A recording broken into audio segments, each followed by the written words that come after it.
started. Well, it's an MPR episode, right? Right? And Reptile Fight Club. We have That's debatable. That's debatable. We have home field advantage here. This is ours. Come on. We can fight over who.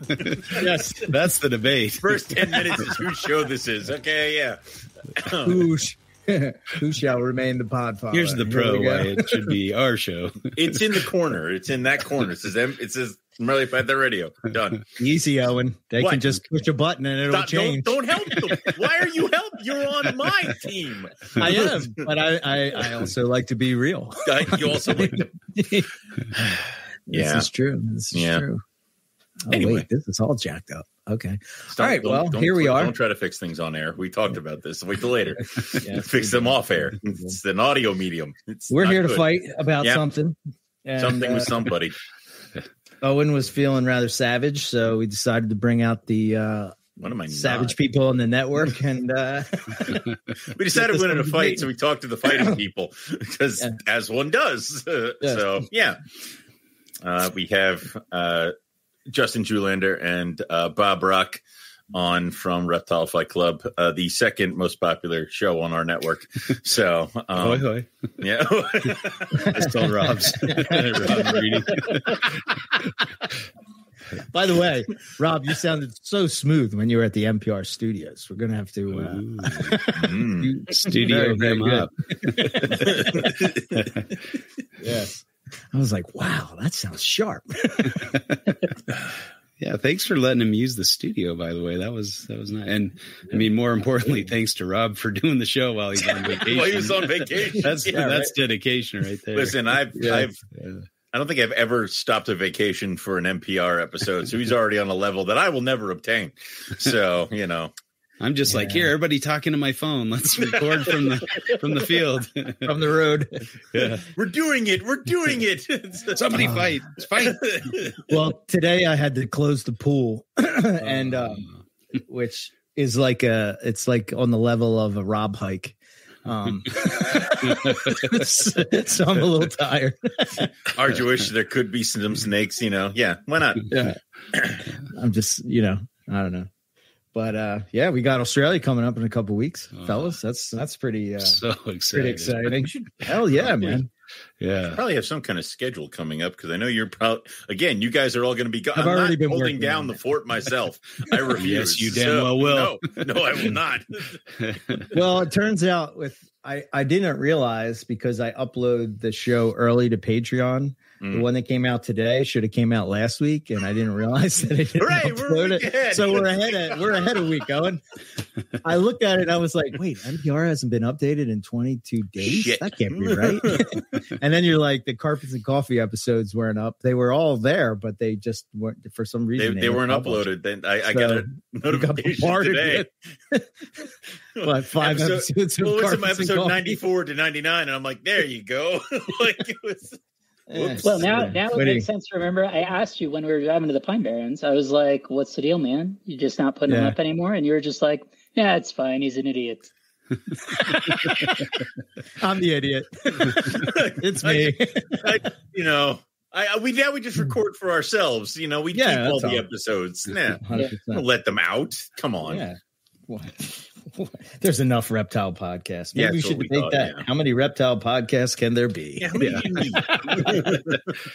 It is kind of refreshing when a new one comes out and they just come out swinging and they're all excited and then a couple years later it's like, where did they go? That was a good podcast. They were just getting getting ready, getting their audience. Yeah. I am quite enjoying the expert and the idiot. That's a pretty good one. I have to do that. I haven't gotten into that one yet. Yeah.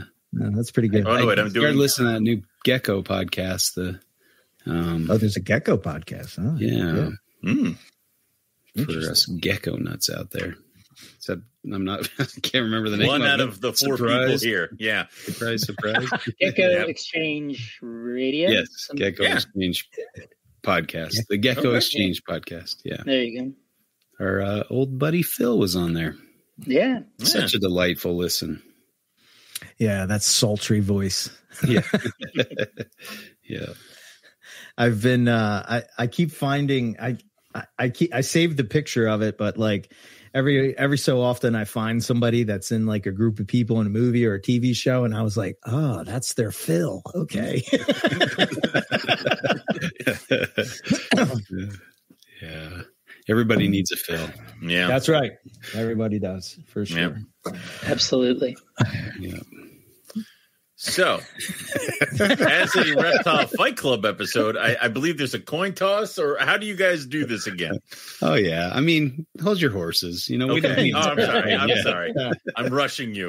You gotta, when you're ready. Skip the foreplay. Stretch Owen. a little bit. Yeah. Good Lord, you got to work up to it, bro. Wife. Come on. Go. Let's fight now. He's not gonna fall down. You have to punch him yourself. He's right. Wait, I have to make sure this is full. Okay. Gotta watch your sucker punch from Owen. He's gonna start the fight early. That's how you start it. That's how you don't announce it. You just go. And tell the people, peoples, today that you're cleared quarantine. And what that means for future, Owen. I haven't cleared quarantine. There are 2 snakes remaining in quarantine. Yeah, well, for like the first time in probably out. 2 months, because I kept kind of doing this. So we're almost at the edge. We're going to not add anything else. We're no more. I am going to take that bet. Mm-hmm. Yeah, all right. I'll take the under. We're done. We're done adding. You know, it's because there was a pair of hypo bull snakes that showed up here for some reason out of nowhere. But after that, we're done. So, yeah. They just crawled their way into your heart. Huh? Something like that. I don't know. Are these what's the weird name you gave them? What is it? Cankosaurus? Somebody kept saying kankakee. Oh, okay. Cankosaurus Rex. I had one of those the other day in my mouth. It's horrible. Happens sometimes when the season's changing and stuff. Sour, lemon. It was, but no, I'm done. We need to be done for a bit. So I've heard that before. Yeah, but that was before episode 532. Well, that was before when it was like, oh, there's still also open cages. 546. There are no more cages that are open. Like, we're done. Yeah, that was episode 557. Shut up. Shut up. To be fair, I think I've been saying for many, many years, I need to reduce the size of my collection. Well, and that's the problem. I finally got around to reducing it, and then I added more. And it's like, 2 left, 4 came. Wait a minute. The math doesn't add up here. So, yeah. Right. Reduction by addition. Exactly. That's the only way. So, we're just, and I don't know about you guys and what you guys have seen. I know some of you, like, you guys don't do many shows. You don't do, I know you guys still sell your animals. And I know that there's kind of been a little bit of a downturn of animals leaving. Not you.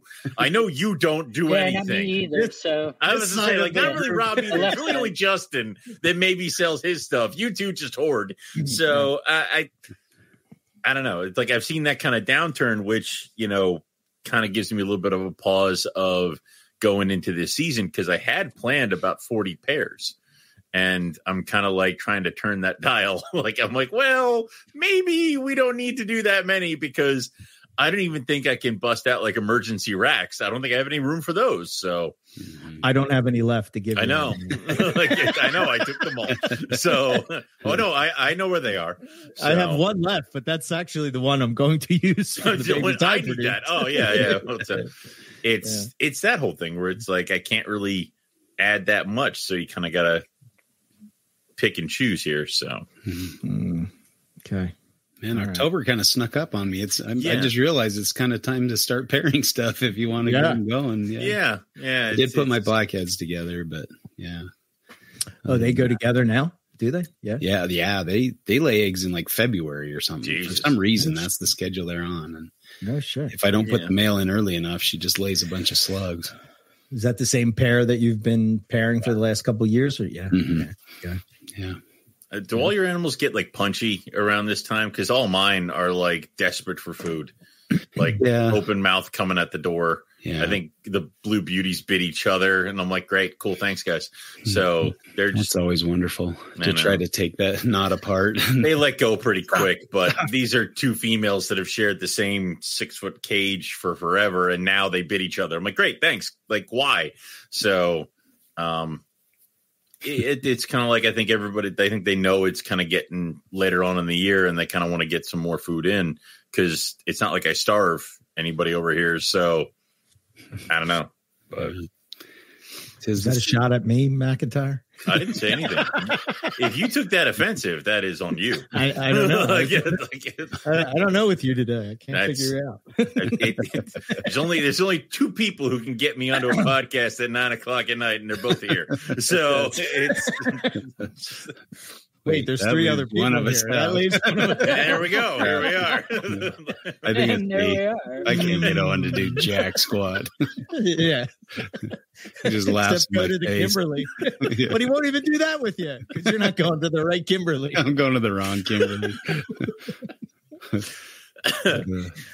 Actually, I guess it's kind of the right Kimberly, wrong place. Yeah, wrong area. Right, but wrong. Yes. Okay, all right. So you doing a lot of pairings, Justin, this year? It's always the question. What do I want to? How many babies do I want to deal with? I think I'm definitely going to put together some inland carpets and some womas. The jungles are together. So that would be the larger varieties that I'm pairing, and I haven't really put any of the ants together yet, but I'll pair something. I always try to get at least one clutch from each species of the Antaresia, but it could be really annoying this year because I have children's pythons, so I'm going to try to breed. Yeah. So when I come to you and I'm like, I think I broke them, like, yeah, be like that. So yeah, it's hard not to breed those things. Yeah. Excellent. We'll do fantastic with it. And I can use the shells from my scrub python clutch as their hide boxes. Like, yeah. Perfect. Half a shell would be plenty. Get lost in there. Yeah.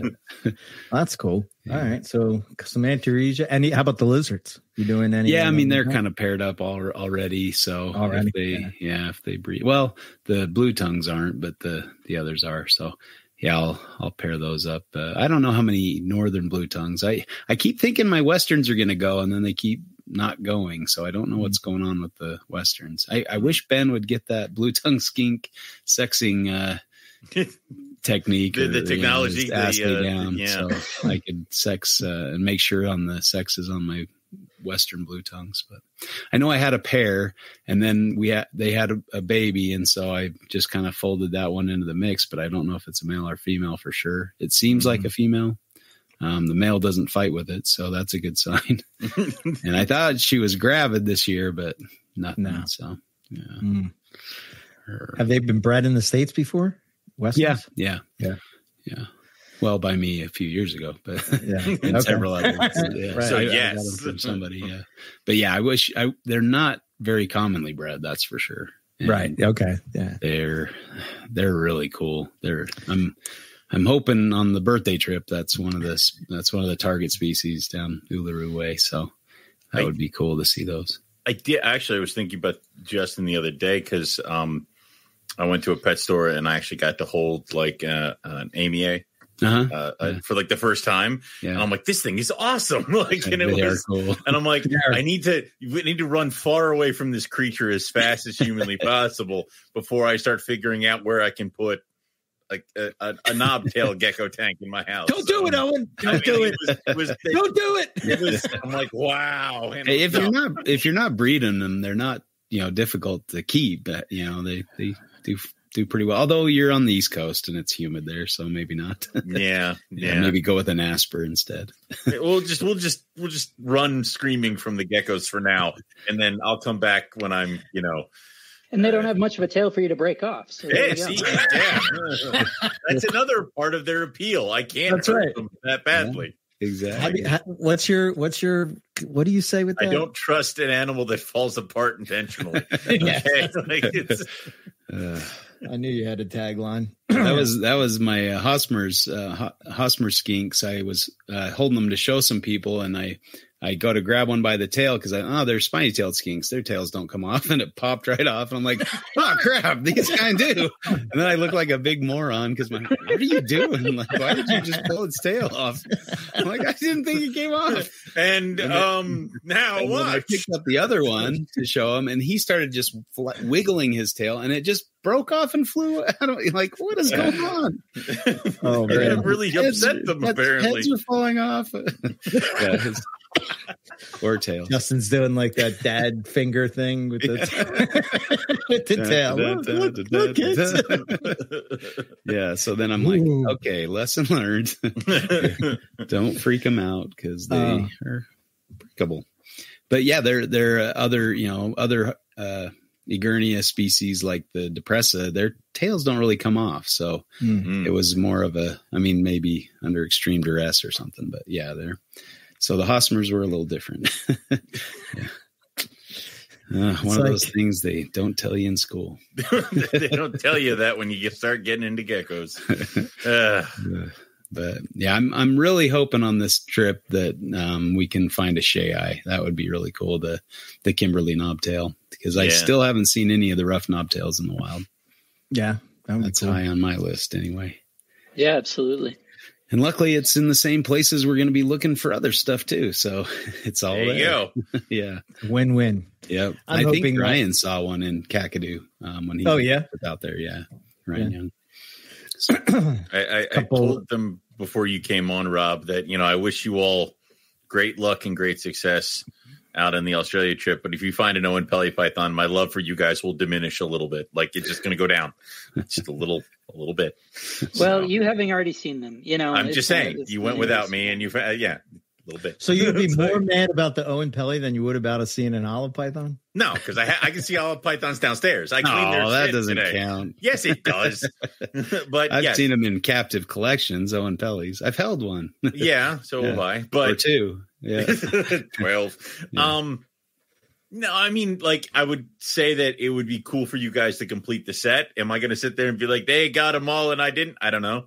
I mean, I think it would be, if it was that, say, we had found the olive and missed the Owen Pelly, and then on the second trip you guys found the Owen Pelly, I'm pretty sure that would be devastating. Like, that would be, that would be heartbreaking. The olive, it sucks, but whatever. Olive pythons. Yeah, it seemed like I'm glad we found the carpet when we did. He's just trying not to get an olive python clutch this year. That's what I'm not trying to get an olive python. I don't want an olive python. They won't go away. I have 14 of them.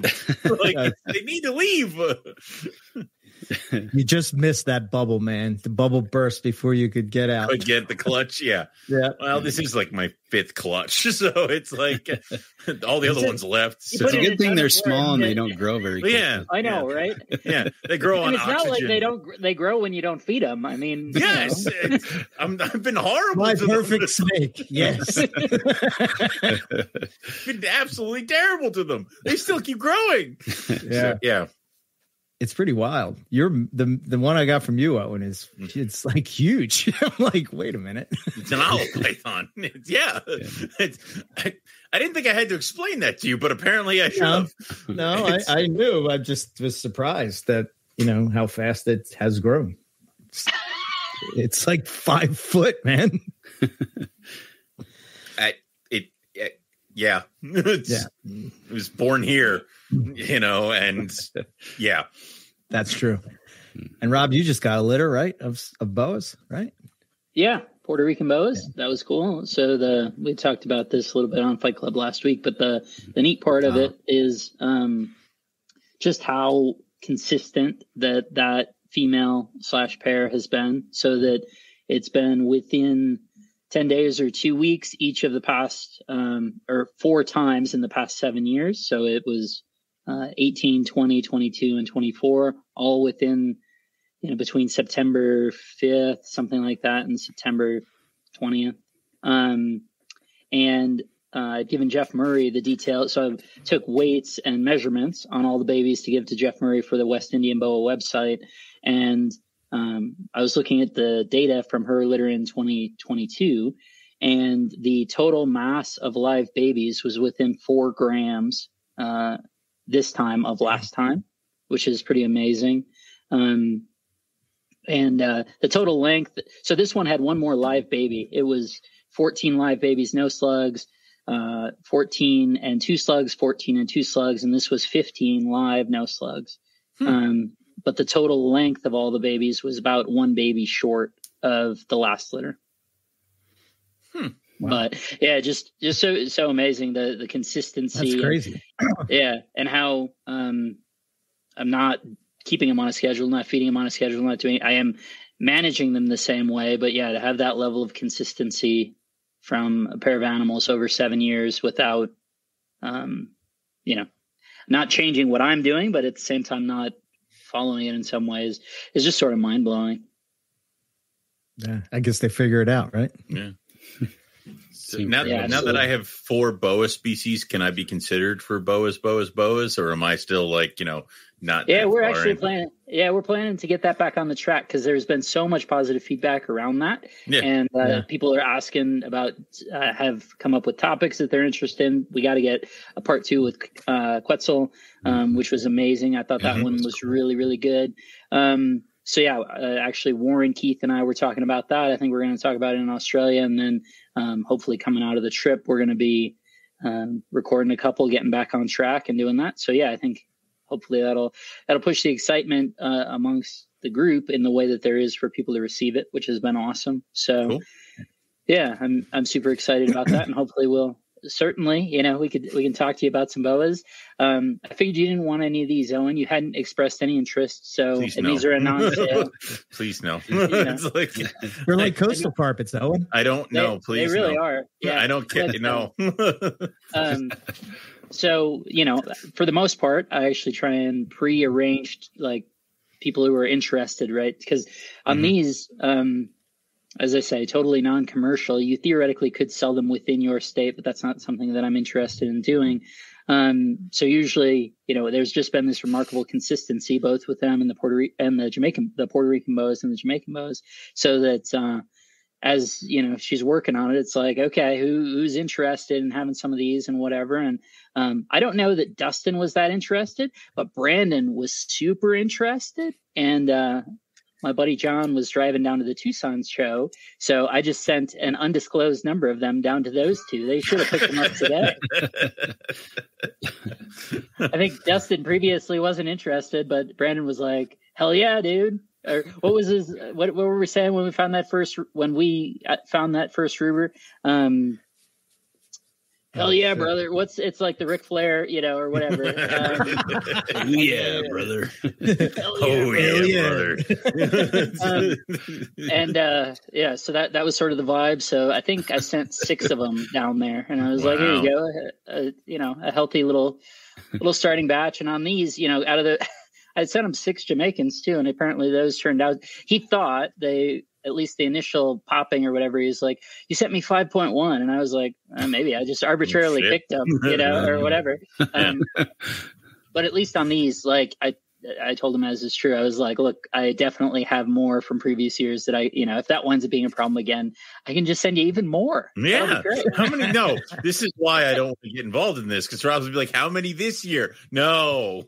Yeah. Well, and actually, so Ish has some from a couple, at least one from maybe the 2020 ones, I think. And we had talked about it at Carpet Fest. I had actually thought, maybe they'd be born by then or whatever. And so I was telling him, we talked about it that day, and then it wound up being 3 or 4 days after I'd gotten back. And, but I told him there, I was like, "Hey, you going to want some?" And he said, "Absolutely." So those will go out next week, I expect. And then I'll send Jeff some as well, and should be good. So I don't think there are any available. So sorry, Owen, I can't. Oh, no. Damn it. Yeah. I've waited too long. Oh no.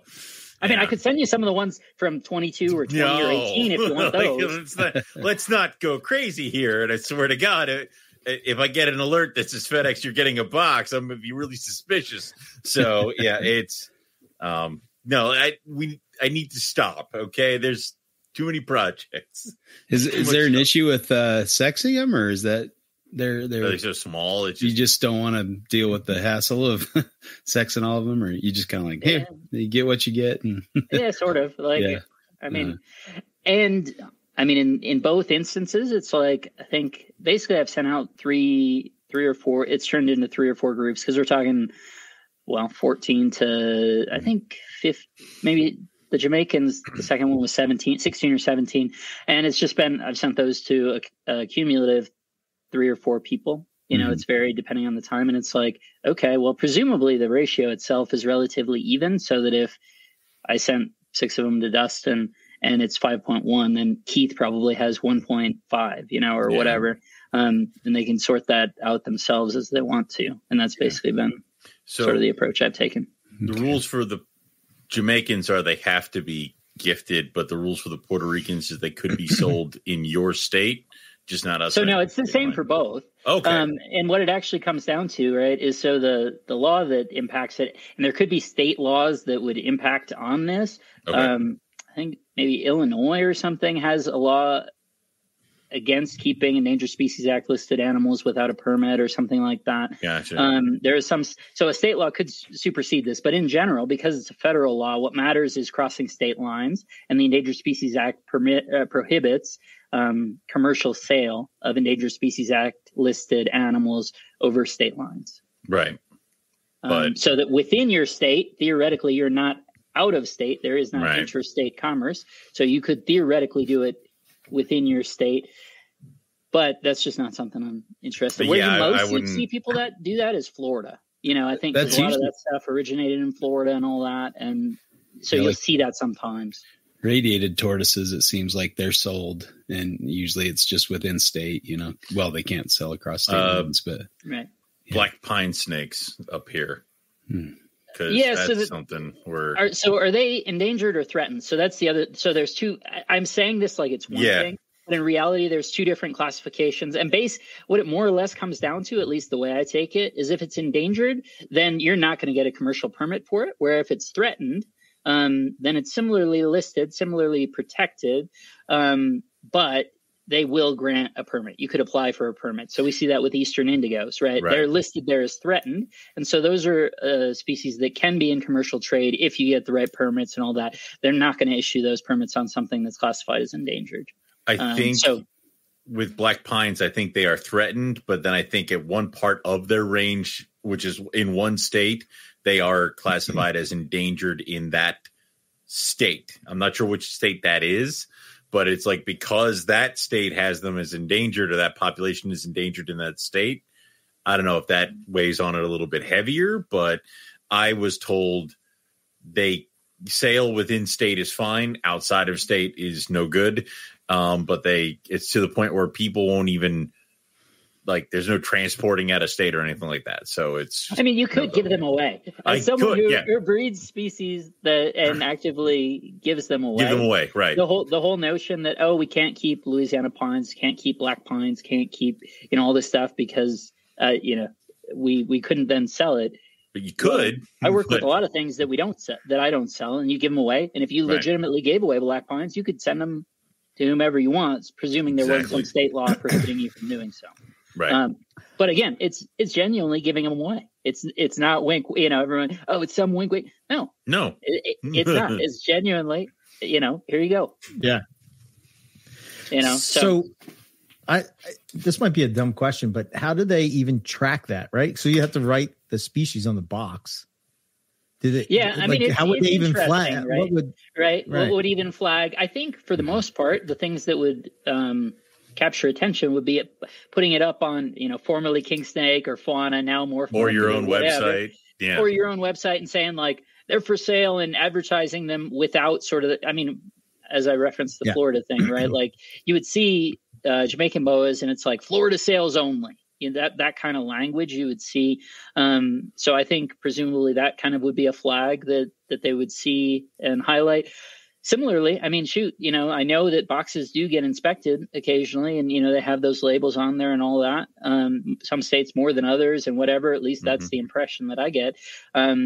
So I'm always very clear. And I know Jeff is the same, he kind of brought me along the same way in terms of like writing on that label, like, gratis, these are free, like genuine, and including even documentation around like the origin and saying, this is a gift, there's no compensation associated with this transaction, and that's legitimately it, so it's all about the love of the critter. People love the Jamaicans, at least ideologically, because they're beautiful. They are. They're kind of Timor pythons. Yeah, exactly right.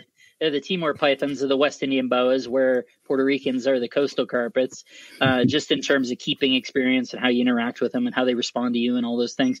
But I mean, they are beautiful. There's no doubt about that. I fear that the Dominican red mountain boas have ruined me for a lot of the different boa species, where like it could kind of look like one. Don't want it. Yeah, no, it's over. So yeah, I mean, a Puerto Rican boa would be essentially, it's a gray and purple to black Dominican red mountain. Yeah, but, functionally, in terms of like big picture, especially, they're not, obviously they're their own thing, but you having those, yeah, they're very similar. If anything, I would say the Puerto Rican boas in general, if you made a Dominican, more aggro and spicy, then you've got a Puerto Rican boa. I meant my Dominicans. So it's yeah. Do they watch your eyes and try and bite you in the face? I never got that close, but okay, good point. That sounds like a fun time. Yeah, that's a good one. I say that. So that's sort of the stereotype with them. And certainly that's not totally unearned. At the same time, I, essentially never get bit by them, and, we'll just grab them. If anything, I'll use a 12-inch hook to start them. But they're just like coastal carpets, except that, I suppose if you left it alone and never touched it and whatever, then yeah, it is funny to see them. They're looking at your eyes and trying to bite you in the face. Wow. Sounds like an Owen type snake. Listen, they can't all be bastards. Colors. The species name literally means not ornate. Not ornately patterned. These are all the things you love. They're not big, I guess. They're not big. That would be the only thing that wouldn't check an Owen box. Yeah. They're not sufficiently large. Yeah, they need to be large and evil and want to murder me. Yeah, it's the only way. Yeah. So I had a thought the other day. You're talking about snakes being spicy. Do you think that, I started to think, first of all, do you keep track of how many times that you get bit by snakes? Right? No, I would. Right? No, I don't want those numbers. No. Yeah. No, you don't think about it. And then the other thing I'm thinking about is we all have those animals that are extra spicy in our collection, even though, there's always one or whatever. And it's you work with that and I don't know. I was thinking about this the other day because I'm thinking do I say that, carpets or pythons or this aren't bitey when really maybe they are, but in my perspective, it's something that doesn't faze me. So I don't see it the same way. It doesn't even register to, you know what I mean? If I get bit, it's just oh, well, I just move on to the next thing and it's not a big deal. Whereas a new keeper may be oh my God, I think about, I'm trying to compare it to when I was keeping big scrubs, you know what I mean? That level of stress that you have when you're dealing with an animal like that. Oh, and you know this very well. I do. Yeah. She takes the hook and then it's hers now. I'm okay. I think too, though, your body language too, for people who are more nervous, they tend to be a little more jittery and flipping their hands around and stuff and induce a bite. Yeah. So I love that story of, Brian Barczyk in Australia handling a giant scrub python that was my buddy Chris's, and he was doing the Steve Irwin thing where he's kind of dancing around and keeping away from the head, and I'm like, dude, settle down. I just picked it up and put it around my neck and held it. Calm down. Chris was like, "Oh, I don't know if I do that," but it was it didn't try to bite. It wasn't looking aggressive. It was just kind of get me out of here, So it's kind of right. But I don't know. It's kind of well. I also think it's a law of large numbers. Where it's if I only have one carpet python and that carpet python is a bastard, then I'm going to assume it. But us, it's next cage, and that one's not a problem. Next cage, that one's not a problem. It's that kind of stuff. So yeah, absolutely. So two things that both the story from you, Justin, but first, Eric. So I was able to recover, actually charge the phone that randomly died. So I was able to get back into some pictures, and the pictures I was looking at was from 2018 Carpet Fest when I was cleaning your stuff. You still have that carpet mayor. Yeah. The one that bit the shit out of you? Yeah. So, and I had taken all these pictures. So I'm looking, I had like a big ass hematoma from him nailing the crap out of me and all this stuff. He's one of the feisty ones. Yeah. I was just looking at that. And I was like, I bet he's one of the ones you're thinking of because he's special. Yeah, he's absolutely special. But yeah, Justin, I mean, your story reminds me, and Eric can speak to it better than I can in some ways, of the second kinghorn eye that we saw when we were in Cairns on our first trip to Australia. Right. So that I'd run back for it, pulled it off the road. It responded by give me a little love tap on my ankle. And then I was like, I started feeling myself like you were, Justin, and I put it around my neck. And I was like, I got this. And then Chris moved, or he's taking pictures, and he moves a little bit, and the thing S-curves back into my chest. And I'm, looking down, and it's, 18 inches from my face. It has 3 foot of body, 18 inches from my face. And I'm like, oh, what have I done? This will be interesting when I go through customs, and they're like, what happened to your face, mate?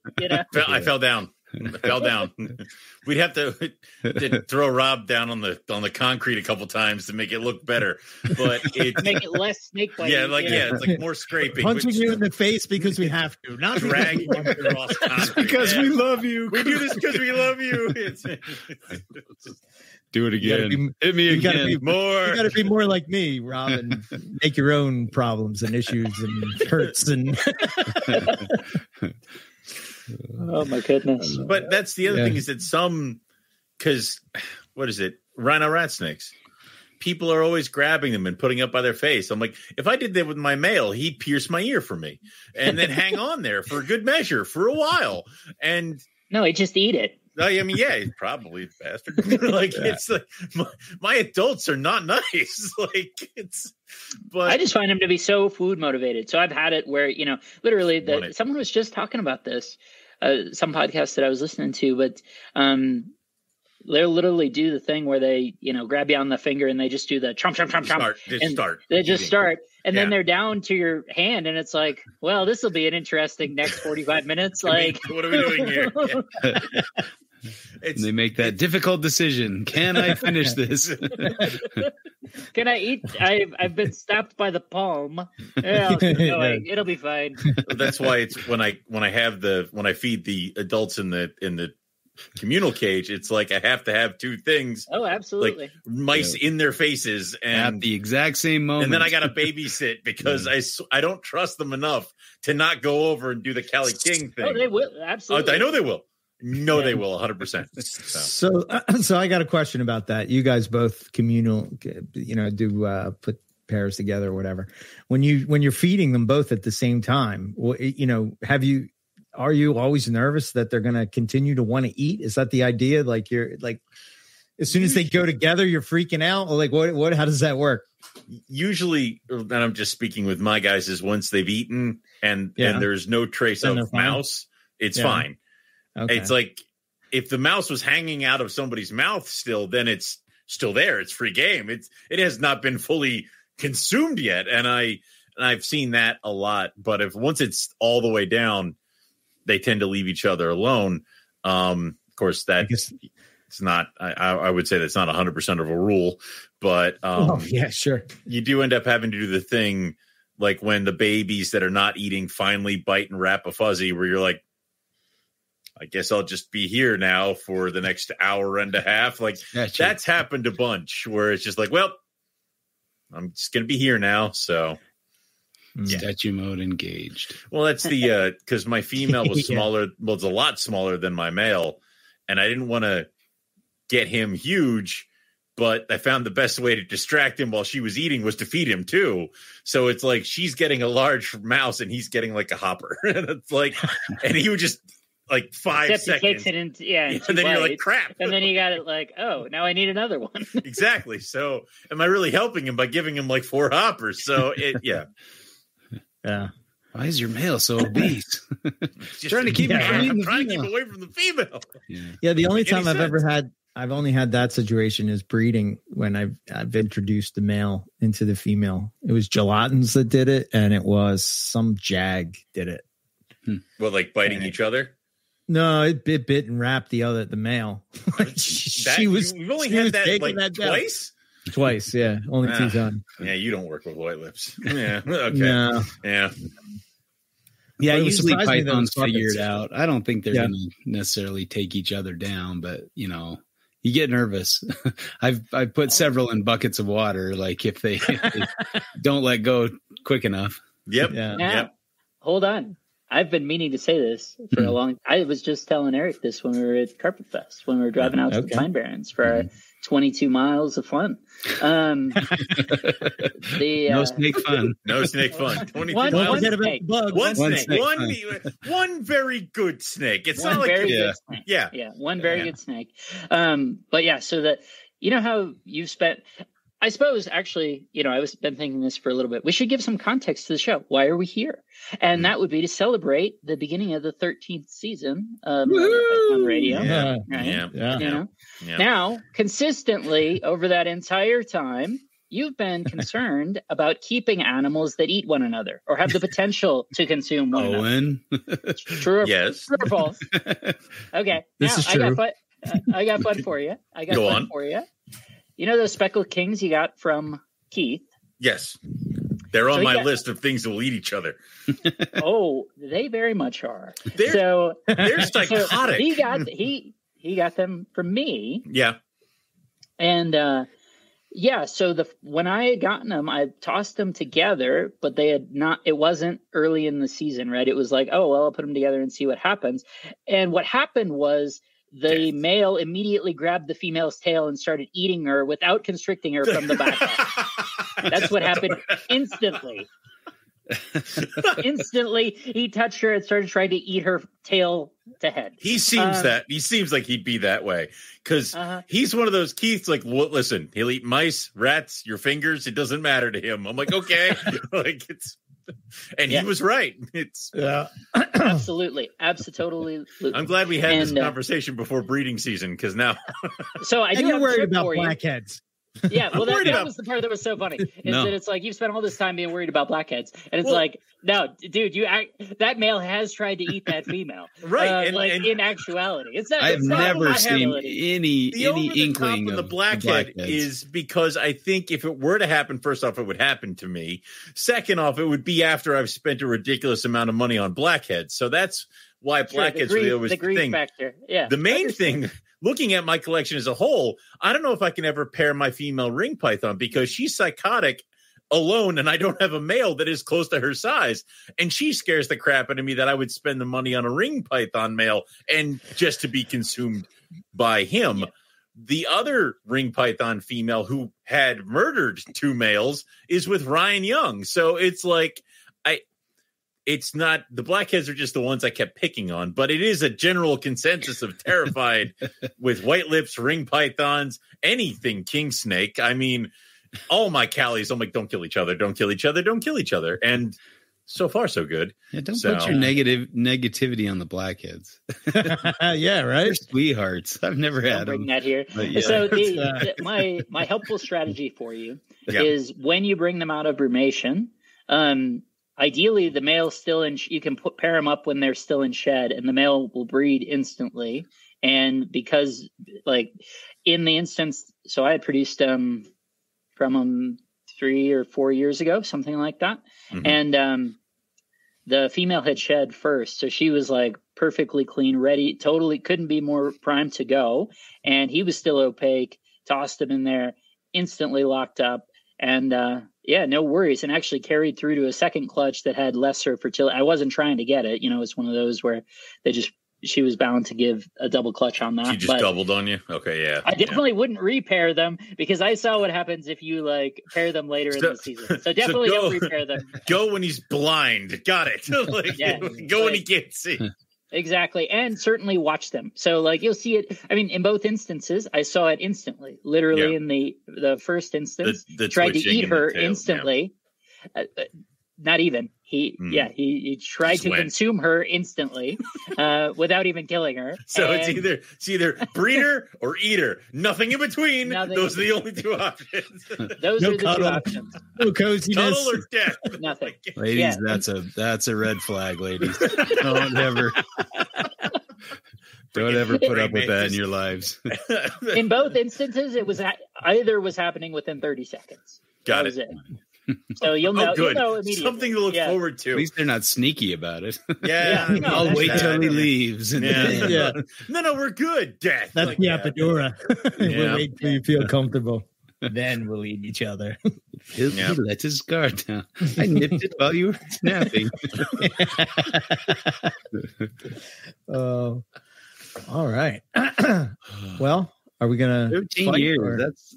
I think we need to. Yeah, we should touch on. I mean, that was the thing. You got to give some context to this. Why are you here? That's pretty impressive. It's just another episode. Another thing. Keep going. Yeah. Yeah, I mean, but what podcast has gone even half that time? You know what I mean? Like Eric says, I get to quit when we hit 15. Joe Rogan, that's it, I think.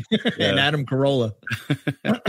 Yeah, I mean, reptile podcasts come and go like the wind, man. Like, you guys have that longevity that's just not found in this hobby for sure. And that's what we were talking about, Eric and I. Like, I think the last episode that we recorded that's not out yet. We were like, we always hear about every once in a while there's like a podcast. It's like these guys have been doing a podcast for the longest reptile thing ever at 4 years. So I'm like, that is adorable. Like, it is how cute. Call me when you reach one quarter of what we've done. 600. Yeah. That's it is kind of crazy. Yeah. I mean, the part that's wild to it is that it's like, as you said there, Justin, I mean, we're talking about it in the context of doing the podcast consistently over that period of time, let alone the expansion that you've done and all this stuff in terms of the network, having us, you know, we have a show and all these different things, let alone that. If you even looked at it like, I know that this is true again, and there's, you know, certainly a correlation, I would say, on this, that like, you know, a lot of people that are the big name breeders haven't even kept reptiles continually for that length of time. Most people don't continually keep reptiles for that length of time, let alone a large number of reptiles, let alone being that consistently into it, having it be that meaningful to them. You know, so much of this, because they're the hobby, what's the colubrid and colubroid discipline, the discipline of it, right, is so appealing that people will get into it. But I mean, life happens, all these things, that it's rare to have someone, you know, it's like farming. You just got to show up day after day and stack days and stack weeks and stack years. And that's, you know, that's how it goes. With, you know, through good times and bad times and challenges and all that. But I mean, so it's honestly, it's an achievement just to say that you're like where you're at with your collection over that period of time, let alone the fact all that content that you've put out over that same time. You know, to me, both those things are amazing. I just did the math. If you did one show a week for 13 years and it's an hour long, that's 28 days of straight talking, straight speaking to each other, 28 days of straight talking. And that's only an hour. Like you guys have not done many. I mean, season 1 was like 4 hours. Grind. You know, we had some that would go past that where we're talking and usually it cut off, but it was, we actually recorded that last 20 minutes, you know. We were so stupid. You could have taken that, recorded it, broken it up into 2 episodes, part 1, part 2. What is wrong with us? Like, why did we do it so hard?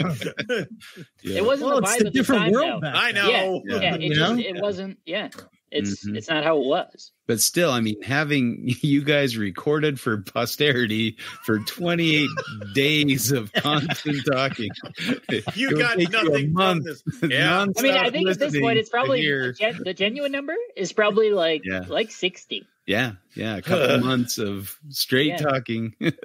That's like literally could press play. Yeah. And 2 months later, you're still talking. Yeah, you guys could be a white noise machine. I mean, my own voice is what lulls my wife to sleep. For.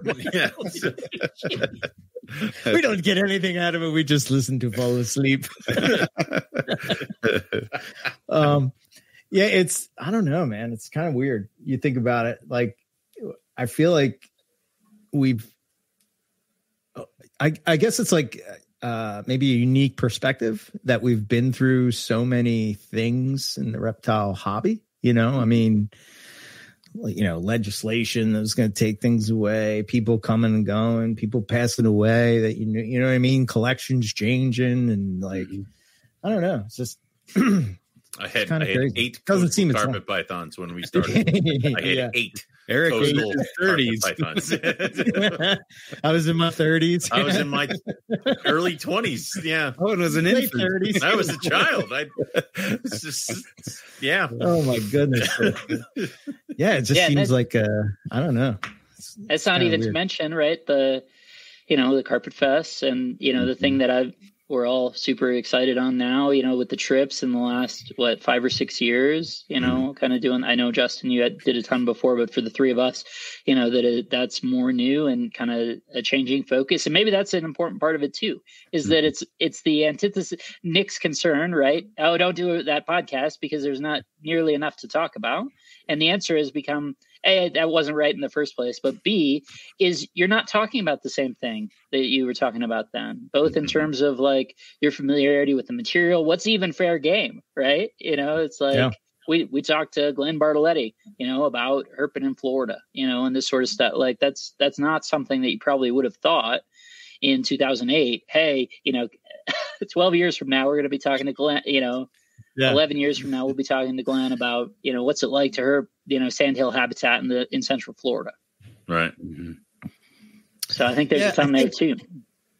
I think maybe it's, I think for me, what keeps me going is just reinventing what we're doing. It's just like trying to, just even me in the hobby, like, similar to what you just said, Rob. It started out, I was like, want to be the carpet python king. Then I wanted all the morphs. Then I didn't care about the morphs. Then, slowly it became more of the natural history. Then it became herping. And now it's kind of like a mix of all of those things. And each time your perspective changes a little bit, Sorry, Justin. I didn't mean to cut you off. I think one of my favorite things about the podcast too is how positive you are and how, you keep it positive and upbeat and like, promoting the hobby, not tearing something down, not going after somebody, you're avoiding the drama. The drama, the drama of the week or whatever that might be. Yeah. It's been really, I mean, it's a refreshing thing to listen to something that's like, okay, this is just good, good podcasting. I can feel good about what I'm listening to. It is terrifying when he's not positive and I have to be like, oh God, I have to be the voice of positivity. Oh God, no. Like, to quickly have to correct this ship. There's some things that come up, and usually I find that if I sit on it for a day, the next day I won't feel the same way. But right at that moment, so I'm always running things by. He's like, no, maturity, right? He types a bunch of stuff and then he's like, okay. And I'm like, okay. Then the next day he's like, going back to him, like, oh, here we go. Like, just had time. For me, the struggle is, I don't know, maybe you guys can relate to this. It's like, if you have a platform, do you have a responsibility to call out things that are bad? And, you know what I mean? It's like this battle of like, no, I don't want to get involved in drama, but if you see something that's not right, is that considered drama? Do you call that out? Do you not call that out? It's like this line. I will say that, it's very tempting as a reptile podcaster to be pulled into the drama because it's great for ratings. I mean, it's just great for ratings. Well, human beings want to look at the car crash as they drive by. That's what they want to see, in the moment. Right. Cause I mean, that's the other part of this is so many, almost all, if not all of the episodes that have come to this point, right? Realistically, you could listen to now and enjoy. The ones where that wouldn't be the case would be things that are super contemporary to the time where they were made, right? And that's the thing with the drama. And, there have been little sprinkles of that, when it was just so boiling over or whatever. And, if you listen to that now, it'll be like, well, everyone knows what we're talking about from the Facebook post. And it's like, well, 8 years later, I have no idea what you're talking about. And everyone is speaking in, secondhand vagaries and all these things. So that it's like, that's the one that those episodes are the only content that don't stand up to the test of time, unless they're talking where you clearly explain it actually doesn't matter who it was, because it's actually just hitting upon a key idea of like, hey, don't say this sort of thing. Don't do this sort of thing. Okay, there's utility to that. That could be interesting, but there have been times, when I would do the clip shows and things, I'd be listening through and it's like, well, we all know what we're talking about. It's like, well, here 4 years later, I have no idea what I've no goddamn idea. Yeah. No idea at all. So maybe that's where, kind of back into if you're going to go into the drama, either it needs to be so vague and say, hey, we're just talking about the concept of don't do X, Y, or Z, or we don't think you should do that, or at this point based on our experience or whatever, or you got to fully own it and just be like, this was the time person A did exactly this, so that if I'm listening 4 years later, it's like, oh, I sort of remember that when person A did that. But the middle ground where it's just like, well, we all know why we're here. It's like, no, I don't know why we're here. No, I have no idea. I have no recollection of that. there was a couple of those people in Carpet Python. was. Let's name drop. Yeah. Name and shame. We had those in moments. Carpet Pythons. we had a couple of those at Carpet Fest where it was like, do you remember this person? Was he that person who did this, and said that? Yeah. Yeah. Oh. Where is he now? Oh, gone. Okay. Yeah. So. Yeah. There was quite a few of those, but yeah, I don't know. It's, for the most part, forgotten to history because that stuff, like Rob says, that stuff doesn't stick. It's not evergreen. Talking about carpet pythons is going to be the same, for the next million years, and for the most part, and talking about that kind of stuff just goes away. So, kudos for keeping it positive and uplifting rather than going down the drama route. It's just not that great. I mean, I think it's kind of like cheap ratings. People do like a car crash. People do like hearing fighting stuff, and I mean, but it goes away and you forget about it and you don't care about it anymore. So I read the test of time, much like the Pleistocene era.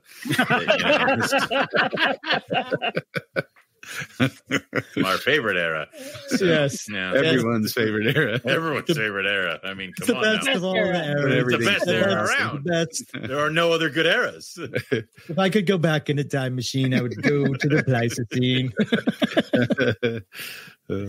Oh my goodness. Yeah, well, thank you. And I don't know.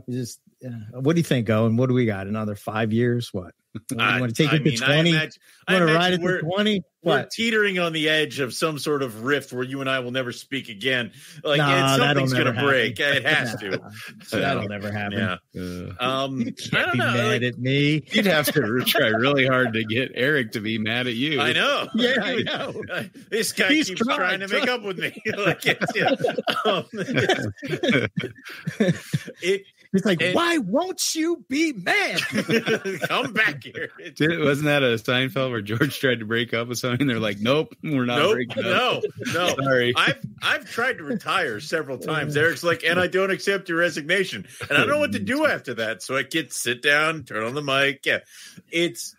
And I think we're going to keep going until something stops us. Whether that is life coming up at either of us that would prevent us from continuing the show, or one of us having to bow out, because there was the thing where you posted up about the 13th episode and people are like, oh God, Eric's retiring. Don't leave us with Owen and Lucas. And I'm like, Eric, that's cute that you think I would stick around. Package deal. It's a package deal. Oh, hell no. He goes, I'm out. Like, I'm done. You can keep your godfather title. I'm out. Nope, done.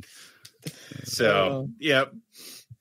Yeah, everybody thought that was my retirement speech. Some girl messaging me like, "Are you leaving?" Please I'm like, go. Did you read the post? I mean, I know it was kind of long, but I got about halfway. We got about halfway. Then I just got really worried you were leaving. Yeah, that was pretty cool. But yeah, it's I don't know. It's a good thing that I guess the thing that I learned, the biggest thing that I learned is like, you just do something and you don't realize the impact that that's going to have for the rest of your life by doing one simple thing that you think means nothing. And the people you met, like meeting you guys and the trips we've been on, the experiences that we've had, like, to me, I don't think none of that would have ever happened if, I didn't record that first podcast in the bathroom.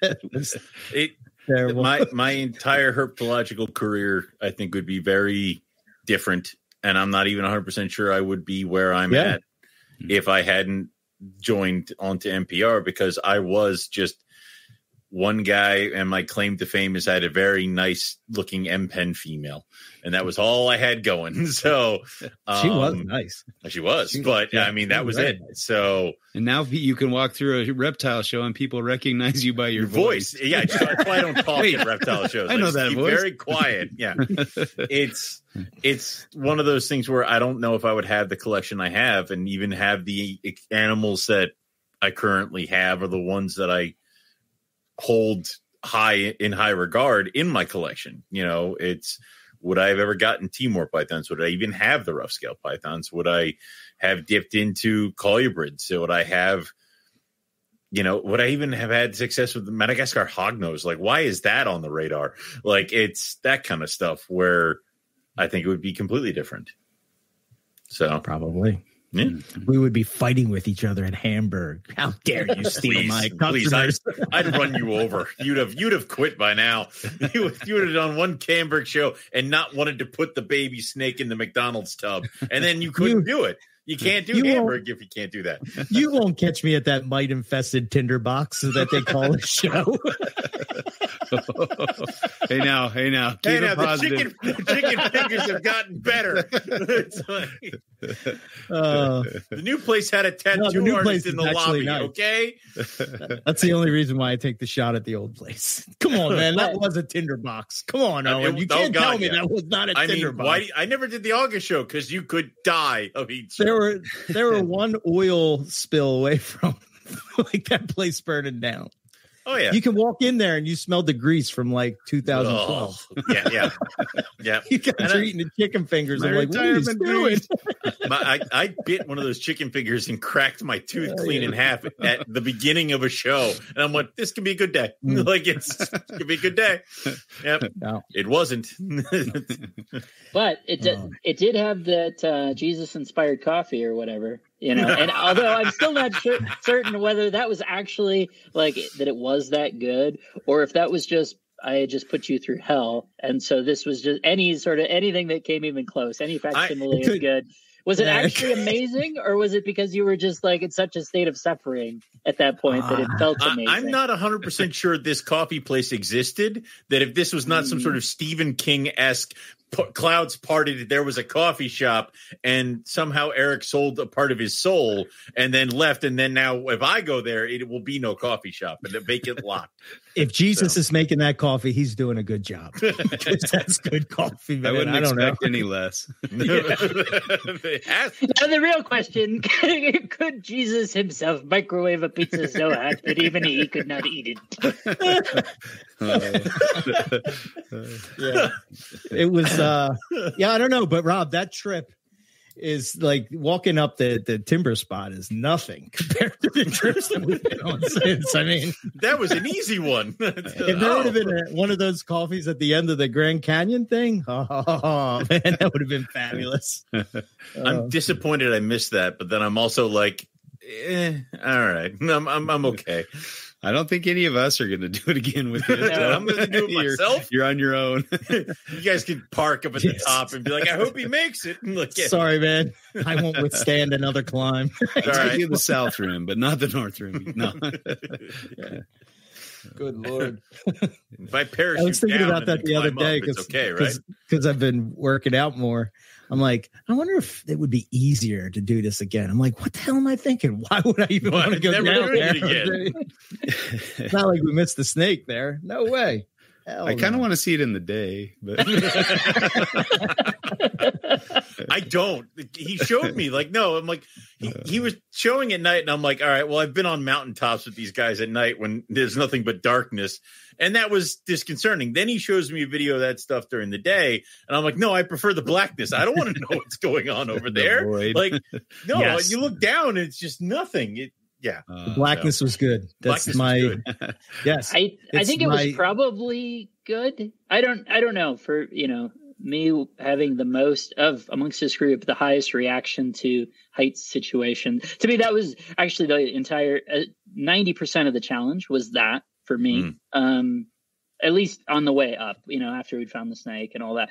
And my right quad was dying on the way down just from all that step, those all your full weight into that step or whatever. But the up, it was like, this is actually fine. It's just that I know that the void is right there. And I had intentionally not taken in any content because there's a ton of YouTube content and stuff on that hike. And I didn't take any of it in. I had downloaded the trail map, so I saw what the elevation did, and it's just switchbacks and whatever. But the part that wound up being unexpectedly problematic for me, again, mentally / emotionally, or my cortisol level, basically, until I, reached a point where I just literally, I think, exhausted all of it, and that was when it sort of became fine. Is that middle section, maybe that middle 30%, 30-40%, something like that, where there's not much elevation change. You're gradually going down or whatever, but you're between 150 and 80 feet above the river on a 3 to 4 foot wide trail that is covered in loose gravel, and there's nothing. You're dead. No. The lesson to me, the thing that became amazing to me retroactively, is that only a dozen people die a year in the Grand Canyon. That was actually the part that was amazing to me, because I was like, you could easily die. If you lose your footing on this part that isn't even that steep, but you just you stepped on that rock wrong and it rolled out on you or whatever, like you would die. Absolutely. So this is not even a question. This situation is like an MRI situation. So they tell you before you go into the MRI that like you're okay with like enclosed spaces, and you're like, yeah, no, and I'm like, yeah, I'm fine with it. It's totally. Then they load you in it, and I'm like, well, I hate this. Like, this is not okay. So I'm like, I'm fine with heights. It'd be great. And then I'd get there and I'd be like, no, I'm not good with this, because I remember we were in Texas and we did that switchback hike all the way up to the one place, and we got to the top and they had rocks, like there was the edge of the plateau where we were on, and then there was like little rock outcroppings that were messing with my vision. Like I was tripping out, and I'm walking like 1 foot in front of the other, like on this giant football field like thing, as Justin is doing his mountain goat. He's hanging over the edge. He's like literally, let me see what happens if I leave my body halfway over the edge. It's like, my briar patch, when you're raised on the cliffs. Yeah. I've been stuck on a few like pretty precipitous, areas where I'm like, how do I get down from here? When I was a kid. So it's like, okay, I figured it out now. Yeah, I feel a little more confident. I just remember raised on it. I'm walking like a baby deer, and Justin's like one arm, like there's a lizard over here. It's like the Sherpas when Homer fires the Sherpas, and they just like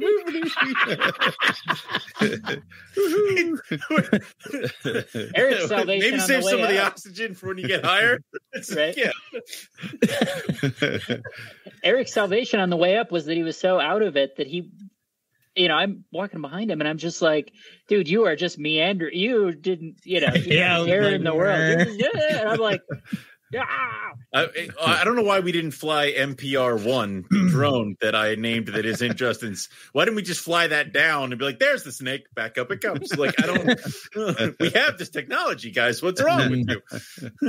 That's not there's no story in that. No story. You need the sporting effort, right? You can't tell your great grandchildren that you I flew a helicopter and I saw a snake. Yeah. Done. Yeah.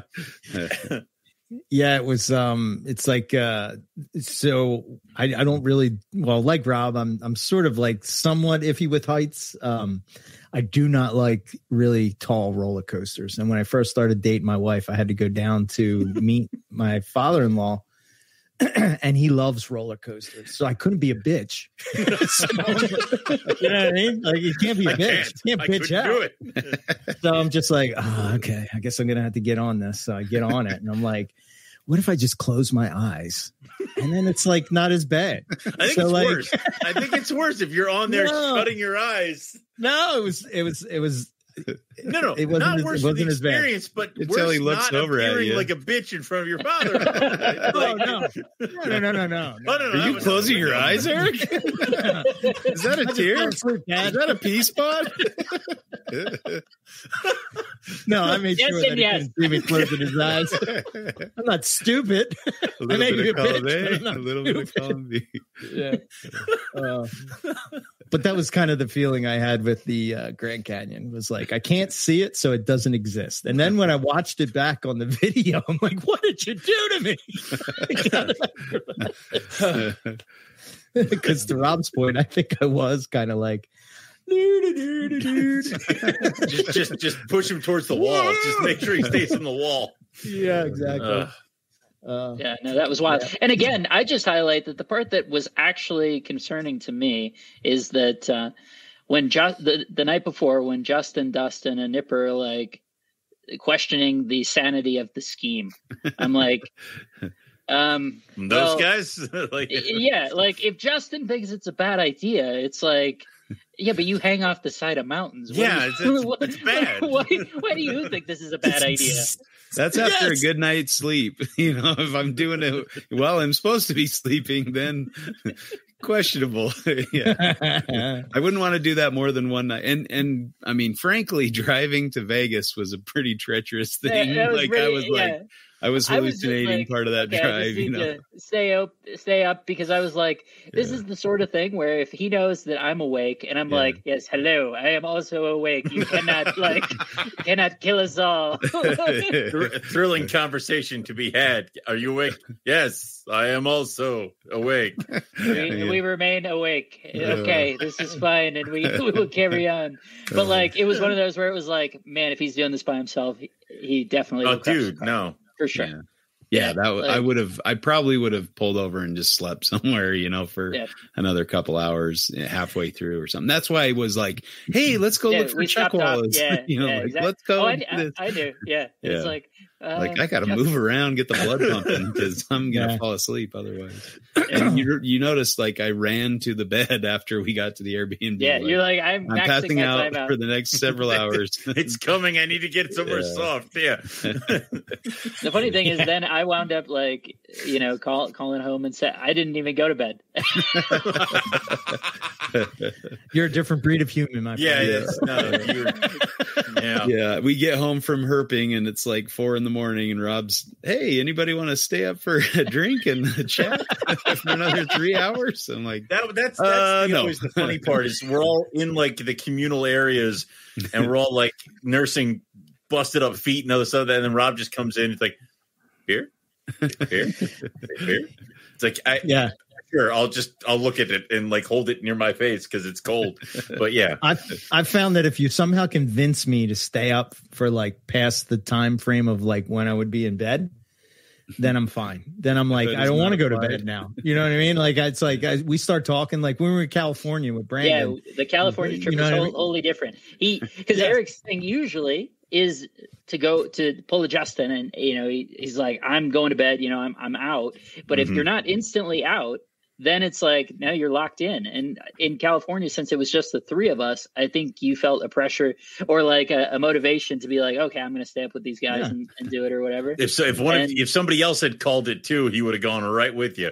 But or if there were more people, you know, usually it was his father-in-law all over again. Brandon was closed his eyes and held. Yes. And again, Brandon's like, half our age, so yeah, I know. That's the thing I always forget. Like I have a son your age, guys. Dustin. Like, it's kind of nuts. It's kind of nuts. But that's the beauty of the whole reptile thing is that you're hanging out with all different types of people and for sure different ages and backgrounds. Yeah, for sure. It's weird seeing the younger kids come into it now. And it's like the 20-somethings. And I'm like, I used to be you. Like it was, what the hell happened? Hey, you know how you're buying everything up and you're just like kind of shotgunning your collection? Yeah, I did that too. I did that too. Yeah. Owen's still doing that. There's a method to my madness, okay? I don't know what it is yet. We'll figure it out. Yeah. There is a method. A method. I've seen it. It was written on the wall, the method. Yeah. He says, if you show anybody this, I will kill you. Yeah, well, that was Eric doesn't believe me, so every once in a while I got to bring him over and like pull open the drawers, and he's like, "Holy crap!" And I'm like, "Yes," and then I just close the drawer and then kick him out. So, yeah. Well, he's hiding some cool shit for sure that he doesn't tell people about. we won't tell them about it, Owen. The mystery. Yeah. Yes. Smuggled them Owen Pelly Pythons myself. He keistered them. Thanks a lot, Owen. The only way to do it. This will be airing right when we're going to Australia. As Eric's getting a body cavity surgery. Enjoy this trip, church boys. Wait, you're Eric, aren't you? I recognize your voice. The second the person goes like, "You're Eric Burke," Justin's just going to get out of line and just start going that way. We don't know him. I don't know. Nope. Reptile Fight Club? What are you talking about? Justin, about that guy. I'm the other Justin Zoolander. I'm Justin Zoolander. I'm the book guy. I'm a scientist. Question a scientist? I wrote books. Not anymore. I'm just doing regular books right now. Yeah. How the mighty have fallen. Yes, indeed.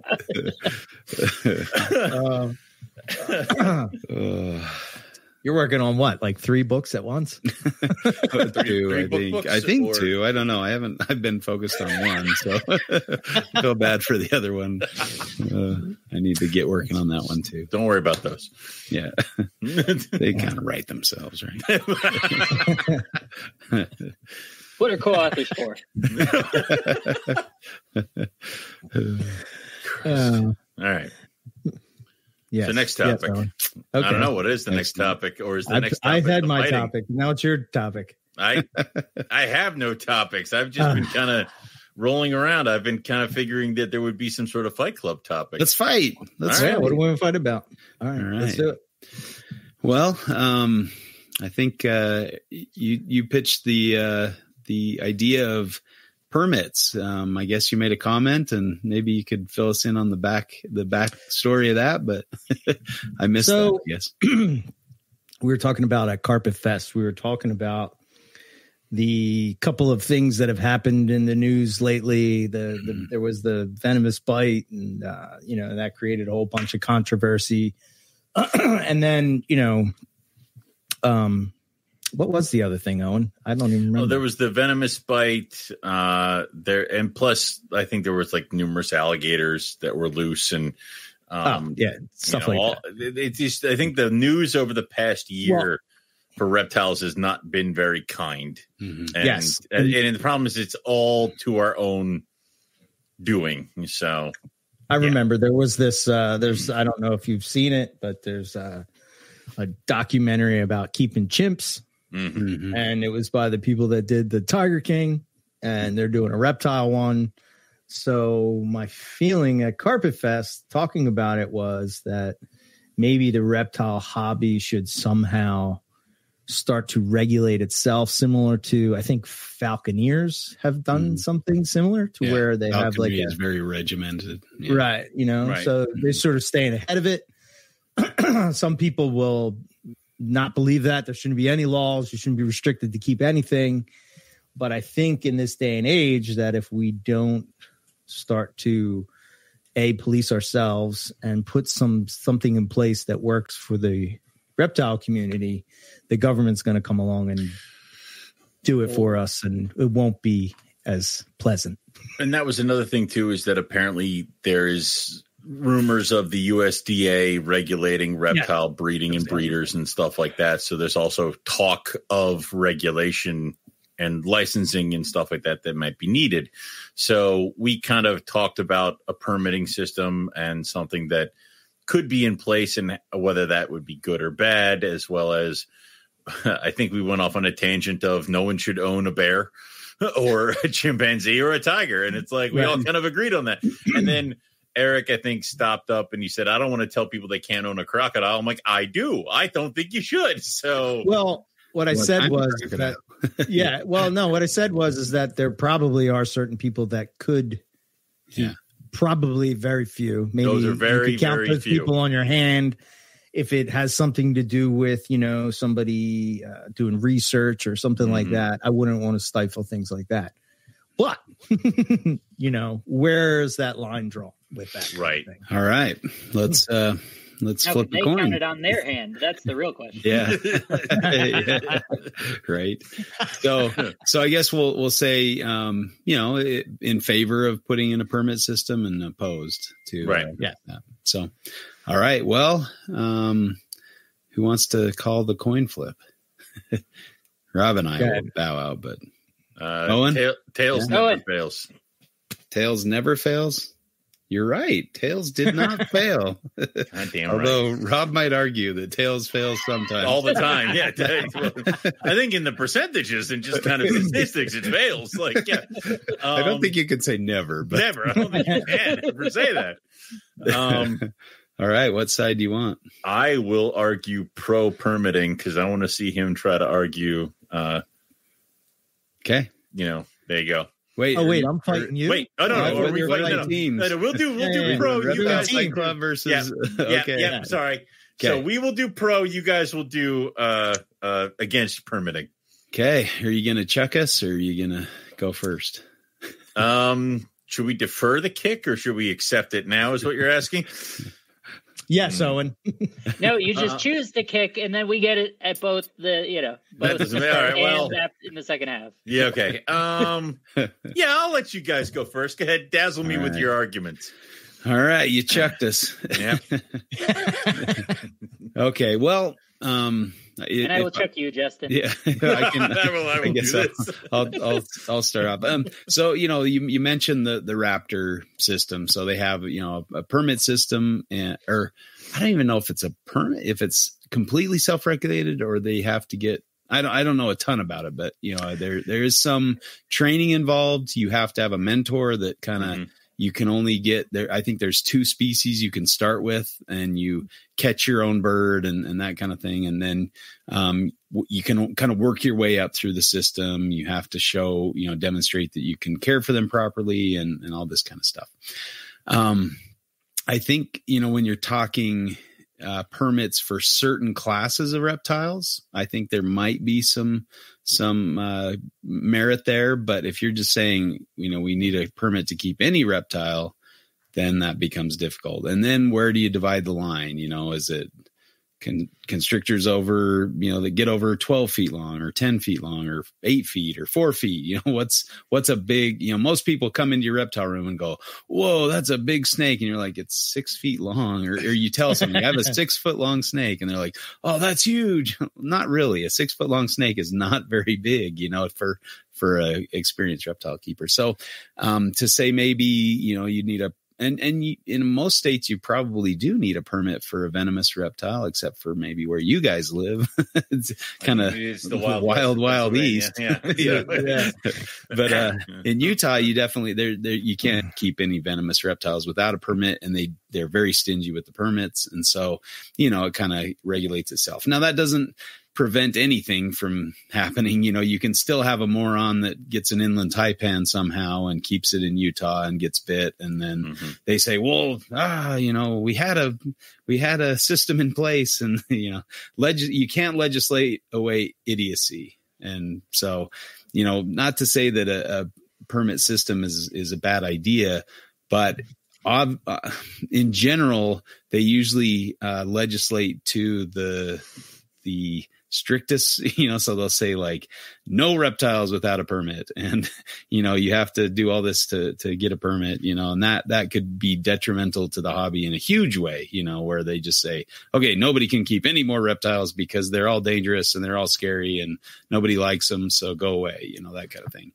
I do think that there's so much industry built around reptiles, cages and feeders and all sorts of support products that, and who's going to legislate a tortoise? Come on, they're pretty, maybe a sulcata. I don't know, but like there's probably certain reptiles that could be good spokes animals for that kind of thing. But I don't know. That's my first take. Well, yeah, and that prompts me into thinking, okay, well, let's look at places that have a system like that, thinking of Australia, right, where they basically have that. And there is even there a limited exception of, right, some animals, there's a lowest class of animals that can be sold in pet stores, maybe in some of those states they need a license? Does a 10-year-old kid who goes into that store to buy the lowest class of animal, do they need to apply for a license as well? I believe so. Yeah. Okay. It depends on the state, I think, but yeah.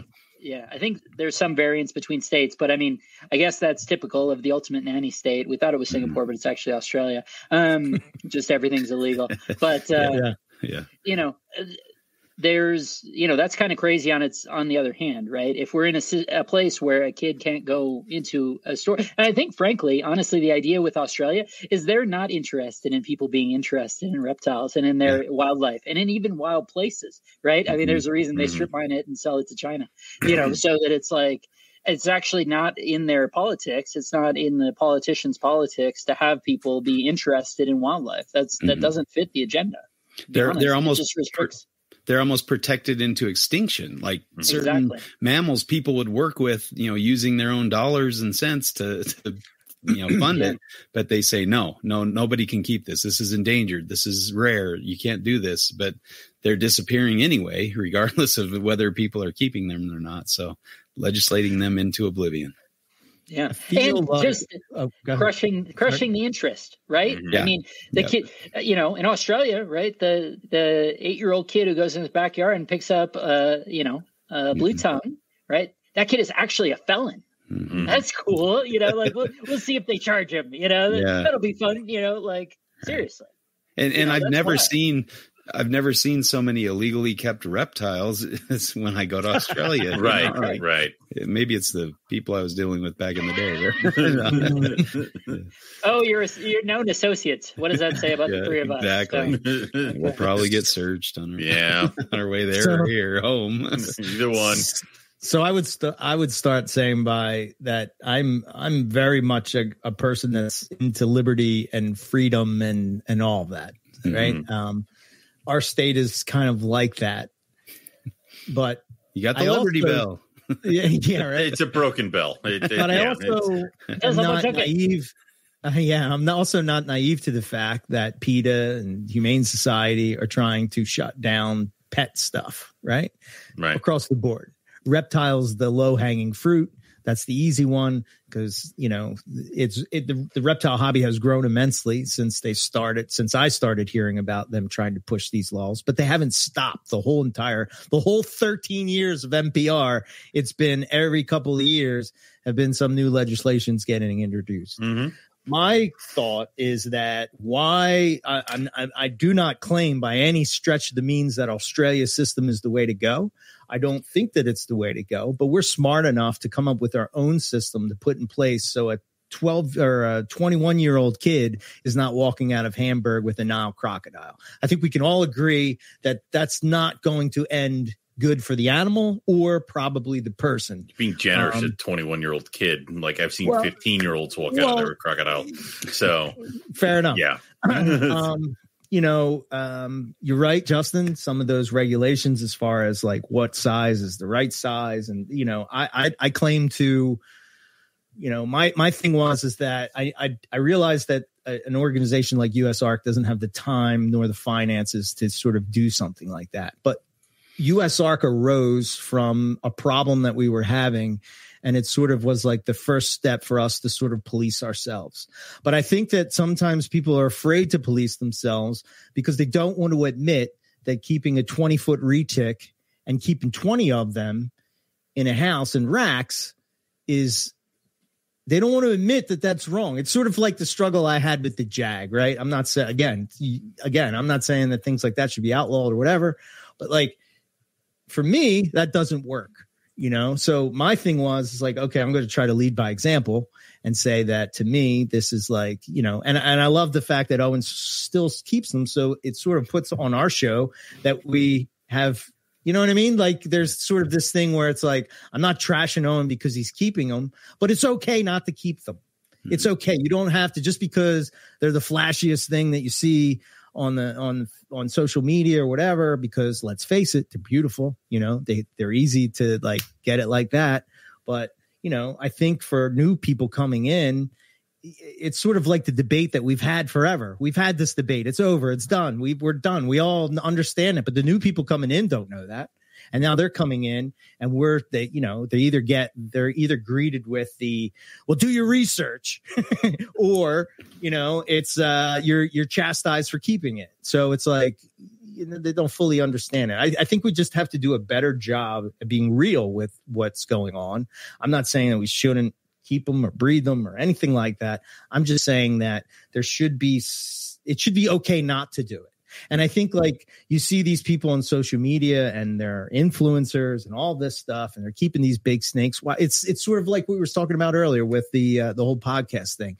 The easy way to get ratings is to just be drama, and you'll get it. They'll come, they'll flock because people want to see. I think it's the same type of thing with a lot of people that are using animals as an influencer, that they're showing these big animals because they're impressive or they're, oh my God, he's going to die type of thing, and I guess it's a bit hypocritical because probably Steve Irwin was one of the biggest ones of doing that. But the only pushback I would give on that is like, then why did we see it differently and not necessarily do that? Why did we not see him in that light? What was it that at least in my mind, I didn't see him that way until I started talking to other people that were saying about, things about him and, all that kind of stuff. I don't know. What do you say? Go ahead. Oh, the difference with Steve Irwin, maybe, because I see that, like, I think he opened the door for a lot of crazies to come in, like, Turtle Man and stuff like that, where, making them look scary and dangerous. Whereas he was kind of doing it in the name of conservation and understanding and like, that kind of thing. And most of the stuff he was working with was wild animals and not necessarily things or the crocodiles at a zoo or whatever, so I don't know, that maybe there's a line there that's a little different, where you're showing something in the wild that's a little different than showing it in your zoo or your pet shop or whatever. And I think when you show it from that perspective inside your an enclosure or a zoo or whatever, or your pet shop, you're saying, look, I do this and you can do it like this too. It's not that big a deal. And, I don't know. Look how fun this is, this giant 20-foot python striking at me, so don't you want to be like me and be cool and have this giant python and, get all these views. And I think too, when we talk about like, okay, term limits on House and Senate, representatives, is probably a good idea, but they're the ones that are voting on it, so they're probably why would they do that to themselves? Right. Yeah. And I imagine, if there's some kind of legislation that's saying, hey, we want to get rid of these giant pythons, then influencers with pythons that have, that they're making millions of dollars, a year, they're probably going to be able to fight that a little better than if they say, hey, we're going to take away, your carpet pythons. Like the carpet python community would probably not be great at fighting, that legislation. Right. They might have an easy win over us. But the idea of having something in place that shows me that you took the time to say, like, go to a weekend course to show me that you know what you're doing.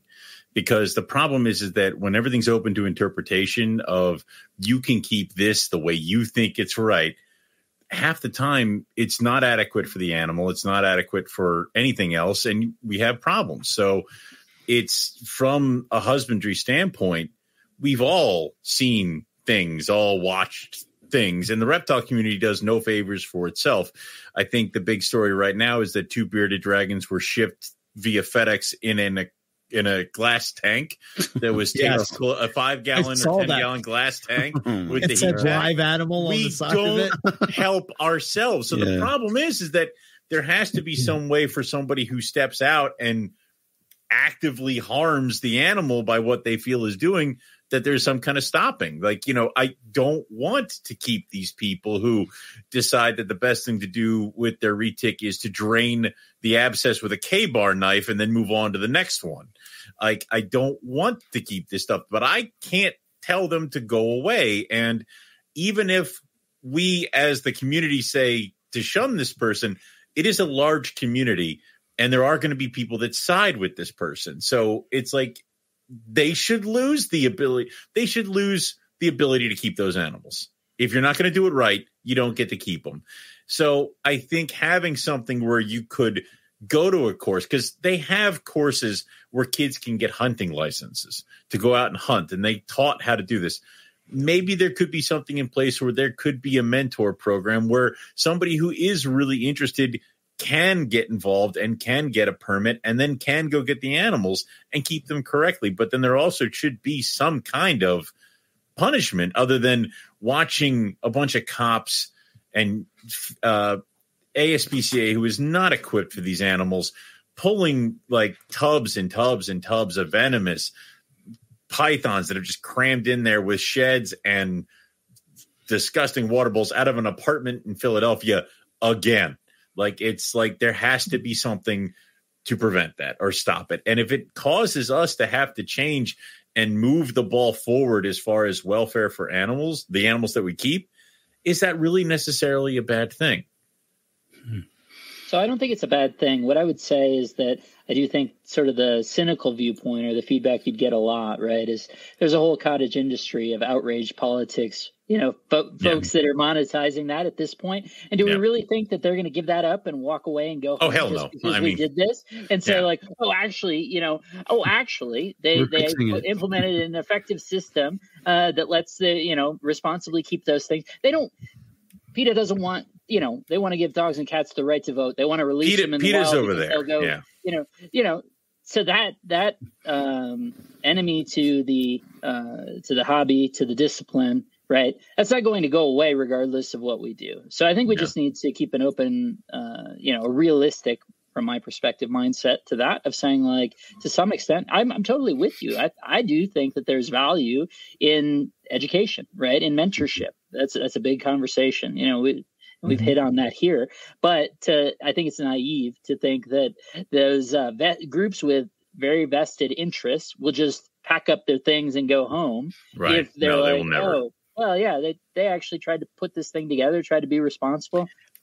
Yeah, when their goal is zero keeping, nothing's going to appease them. Yeah. Right, exactly. Right. Yeah, but there's never going to be a middle ground. I like the idea of us. Yeah, but you could have. Oh, sorry. I like the idea of us being the ones who come up with the standard operating procedures. Yeah, they're going to try to chisel away at it. But if the reptile community as a whole were to try to come up with something before allowing people who've never kept a corn snake come up with the rules, it's like, I'd rather that happen. But you're right. It's not like it's going to go away.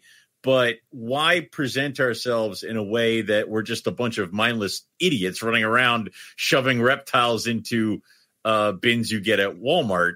It's like it'd be easier to kind of paint it a little bit better. But I get what you're saying, where the people who have the goals of eliminating it aren't going to stop just because we try to make it a little bit better.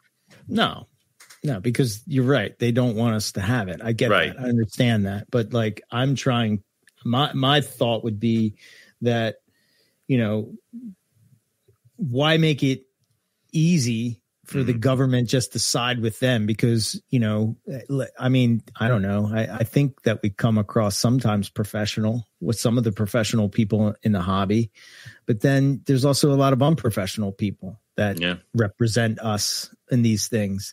And I guess my feeling would be, it's like, why not have it similar to what we have with US Art? I don't know what that entails. I don't know like what that means as far as like, I'm not saying that things should be outlawed and this should be but like something like that guy, Samson Pruitt, that shouldn't happen. How does that happen? Yeah. And how is there people that still support this guy? I don't get it. To me, that doesn't connect in my brain. It's like, you say you're about the animals, but then this guy is abusing animals clearly.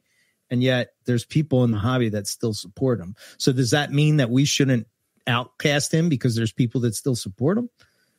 No. You know what I mean? Like, I don't know. At least that's my thinking. Like, no, I'm not going to like him just because other people think he's okay and what he did, or he has some kind of excuse or story or whatever. Like, I get it. You get in over your head sometimes and, you're like, oh shit, I took on more than I can. I've been there. And it's sort of like you have to make a decision at that point. You have to be a grown up. You have to say, look, this is another thing that's living in my house. Either I can take care of it or I can't. If I can't, then I have to make the decision not to take care of it.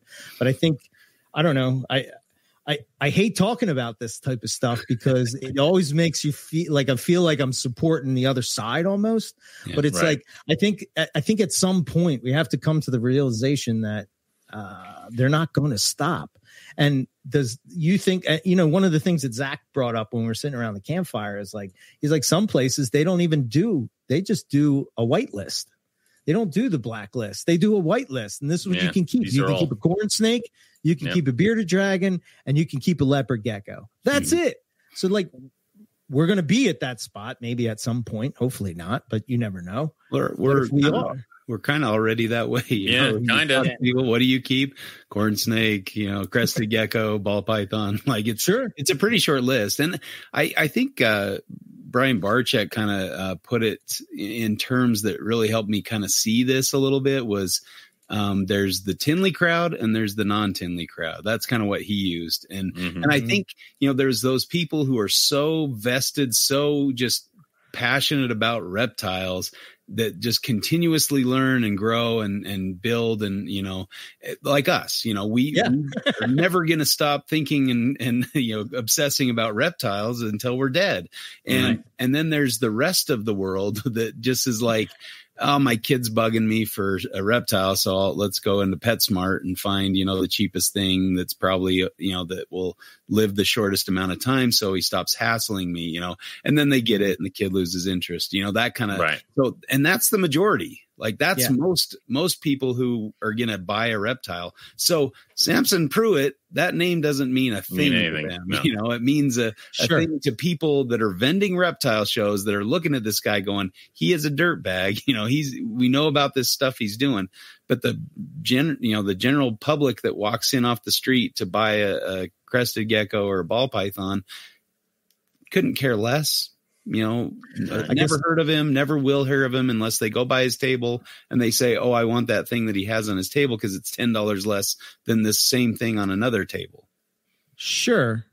But we know what he does. Yeah, I'm saying that people like us are still supporting that guy. I get exactly. And, you know what I mean? Vote with your dollar, but if we're not buying from him, it doesn't matter because the masses are. The general public are the ones who are doing that and supporting them because they're ignorant. And how do you prevent that, or how do you fight that? It's very difficult. Kind of my question. Con artists get away with stuff because of the naivety of the majority of people. I don't know. I look at a whole industry, like the nutraceutical industry it's not regulated. It's kind of a free for all. They can put anything they want in there, and people buy it hand over fist because they're sold on this dream that it's going to make them healthy, when it could just be nonsense and garbage, nothing. They do that with food too. When we buy it. Yeah, exactly. They feed us garbage, and it's pretty insane. Yeah. I was listening to a talk today at the university. It was really crazy. It was that sperm actually carry genetic information that's not, it's epigenetic information, so not contained in the genome. And they can pass it on to their offspring, things like obesity or, health problems because of their unhealthy lifestyle. It will transmit in the sperm to their offspring.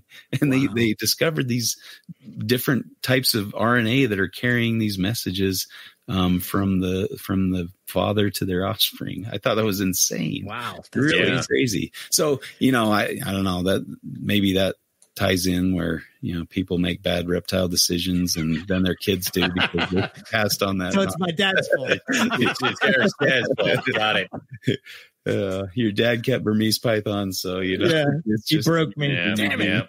It's epigenetic, Eric. Sorry, Colubrid Fest. It won't happen. It's in my genes. Yep. So I think that is part of the problem, is that we are not the only people that are supporting these people. The ones who know, we might be able to make a difference if we, if we can get them blocked from shows, or, we reduce their audience, we reduce their capacity to interact and sell. But that's difficult because there's so many shows, there's so many outlets, there's so many things that they can do to get around it. And the minority of people who know their bad intentions and their bad acts doesn't prevent them from doing that, until something like legislation comes along and, either ruins it for everybody because of the few bad apples, I just think you rarely see common sense legislation in these regards, and it's usually just a blanket ban. So it would hurt us as much as it would hurt anybody, But that's sort of my pushback. Is like, I'm saying that we should do it ourselves before they do it for us. I mean, if we have some kind of system in place, again, I'm not saying that I'm the one to make it up or know anything about how it should work. And I know that it's super crazy and difficult or whatever, but there's a lot of smart people in the reptile hobby that run things as a business and they want to be successful. And they to your point, it's a huge industry. And I would think that somebody would be thinking about this, but I think, I don't know, kind of like the free for all type of thing. It's, don't you think that people like that more or no? Sorry, Rob. So no, you're good. I think just in hearing this, I think basically where it's at is USARC actually does this. I saw this in Colorado when the legislation changed, and it's sort of been this whack-a-mole approach. As legislation comes into prospective legislation comes in, then USARC is engaging with having local people and engaging with those lawmakers as they put that together and then trying to shape what that legislation looks like. So that, I mean, I think this is part of the problem, right? Is we're probably not talking about federal legislation in terms of what this would look like. So it's going to be local, and it's that basically practically this does happen now, and it's thanks to the efforts of USARC that I think often go underrepresented because we think of them in the context of sort of the big ticket items, either the national legislation or the USARC Florida, so famous as being distinct from the efforts they put in to Colorado, right? There was a change in Colorado legislation a dozen years ago, something like that. And they, Phil Goss had come out here and met with local stakeholders, talked to the people putting in the legislation and said, okay, well, they proposed you would need a permit if you had more than 6 reptiles. And Phil's like, how about 400? Yeah. That's sort of like exactly engaging in that dialogue of saying like, but to have, if there isn't that strong voice, that's countering and saying like, okay, I see where you're coming from with 6, how about 400? And then you wind up at 200 or something like that. Right. That only happened because that conversation occurred. And so I think maybe to some extent, the answer is this really is sort of happening. And it's yet again a call to support USARC because they actually are doing those things. And, it's important. I think it feels like there's less utility when it's some sort of, when you're not in the jurisdiction that's being implicated, right? If I get the national distribution email and it's like, okay, Louisiana wants to change the law to be X, Y, or Z. Well, if I'm in Colorado, the lawmakers in Louisiana could not care less about what I think about this at all. Maybe a really open-minded one would look at it and say, okay, if this viewpoint exists about these animals generally, maybe there are people within my community whose voice I do care about, it would matter. But really what matters is giving USARC the capacity to show up at those things and engage in those conversations. And that's really how this basically is happening right now. And it's not that we're willing to do it. It's that we're being coerced. We have to. The legislation will happen if we don't turn up, and then even then, one way or the other, you're trying to strike the best bargain you can. It's not like, and I would imagine that USARC actually has sort of default recommendations, sort of exactly what you're talking about. And that's probably their starting point whenever they're engaging with these local lawmakers is to say, okay, well, here's sort of our de facto suggestion. Let's look at that compared to what you want this legislation to be. Can we meet in the middle someplace so that, you're not at the same time, lawmakers, what they really want is everyone to be happy. They don't really want anyone to be unhappy. Their ideal situation is like, hey, let's strike a bargain that I can sell to everyone. And that's really their ideal. So I think USARC has an advantage in that sense that like, hey, okay, you're hearing from one. Obviously, you didn't just wake up today and decide you're going to write reptile legislation. This is coming from somewhere. Someone is feeding this to you. Well, let's give a counter voice and arrive at an acceptable, hopefully, solution. I think also it does not help that Eric and I are in a state that is very loose when it comes to those reptile regulations. So it's like seeing what we're seeing. It's like, we're like, oh my God, why won't they just do something? Because there are certain parts of a Pennsylvania reptile show that, and I guess it's because I'm not plugged into it, but you constantly see those things, and you think about how if you want to keep ownership, fine, prove to me that you are responsible enough to buy it. But maybe that is something just that Pennsylvania needs to crack into, because Pennsylvania can't keep going this route of it's fine, just go ahead, it'll live in a bathtub, like that kind of stuff. The issue is that Pennsylvania is very lax with their stuff, but Philadelphia is very strict with their stuff. But most of the people that are going to Hamburg are probably making, well, I shouldn't say most, but a good chunk of people are making their way back to Philadelphia with that retic 6-pack. Well, same thing with, you have people, because New York is high on legislation, and then so is New Jersey, all of which are in driving distance to Hamburg and Oaks and the other PA shows. So I know that people, and there are steps that you should take in having an animal go to New Jersey, because I've done it. You know, I've sold people animals and they've had to add it to permits or go through the systems. I've done it once, maybe over my several years of breeding, but I can guarantee you several of my animals have ended up in New Jersey or New York. I think I was talking to Mike Curtin about this. Yeah. Right? Weren't we? There's ways to do that. And there's also legality and stuff like that. But it kind of seems like because the rules are so lax in a place like Pennsylvania, people kind of just come over and do whatever and then go back to New York and New Jersey.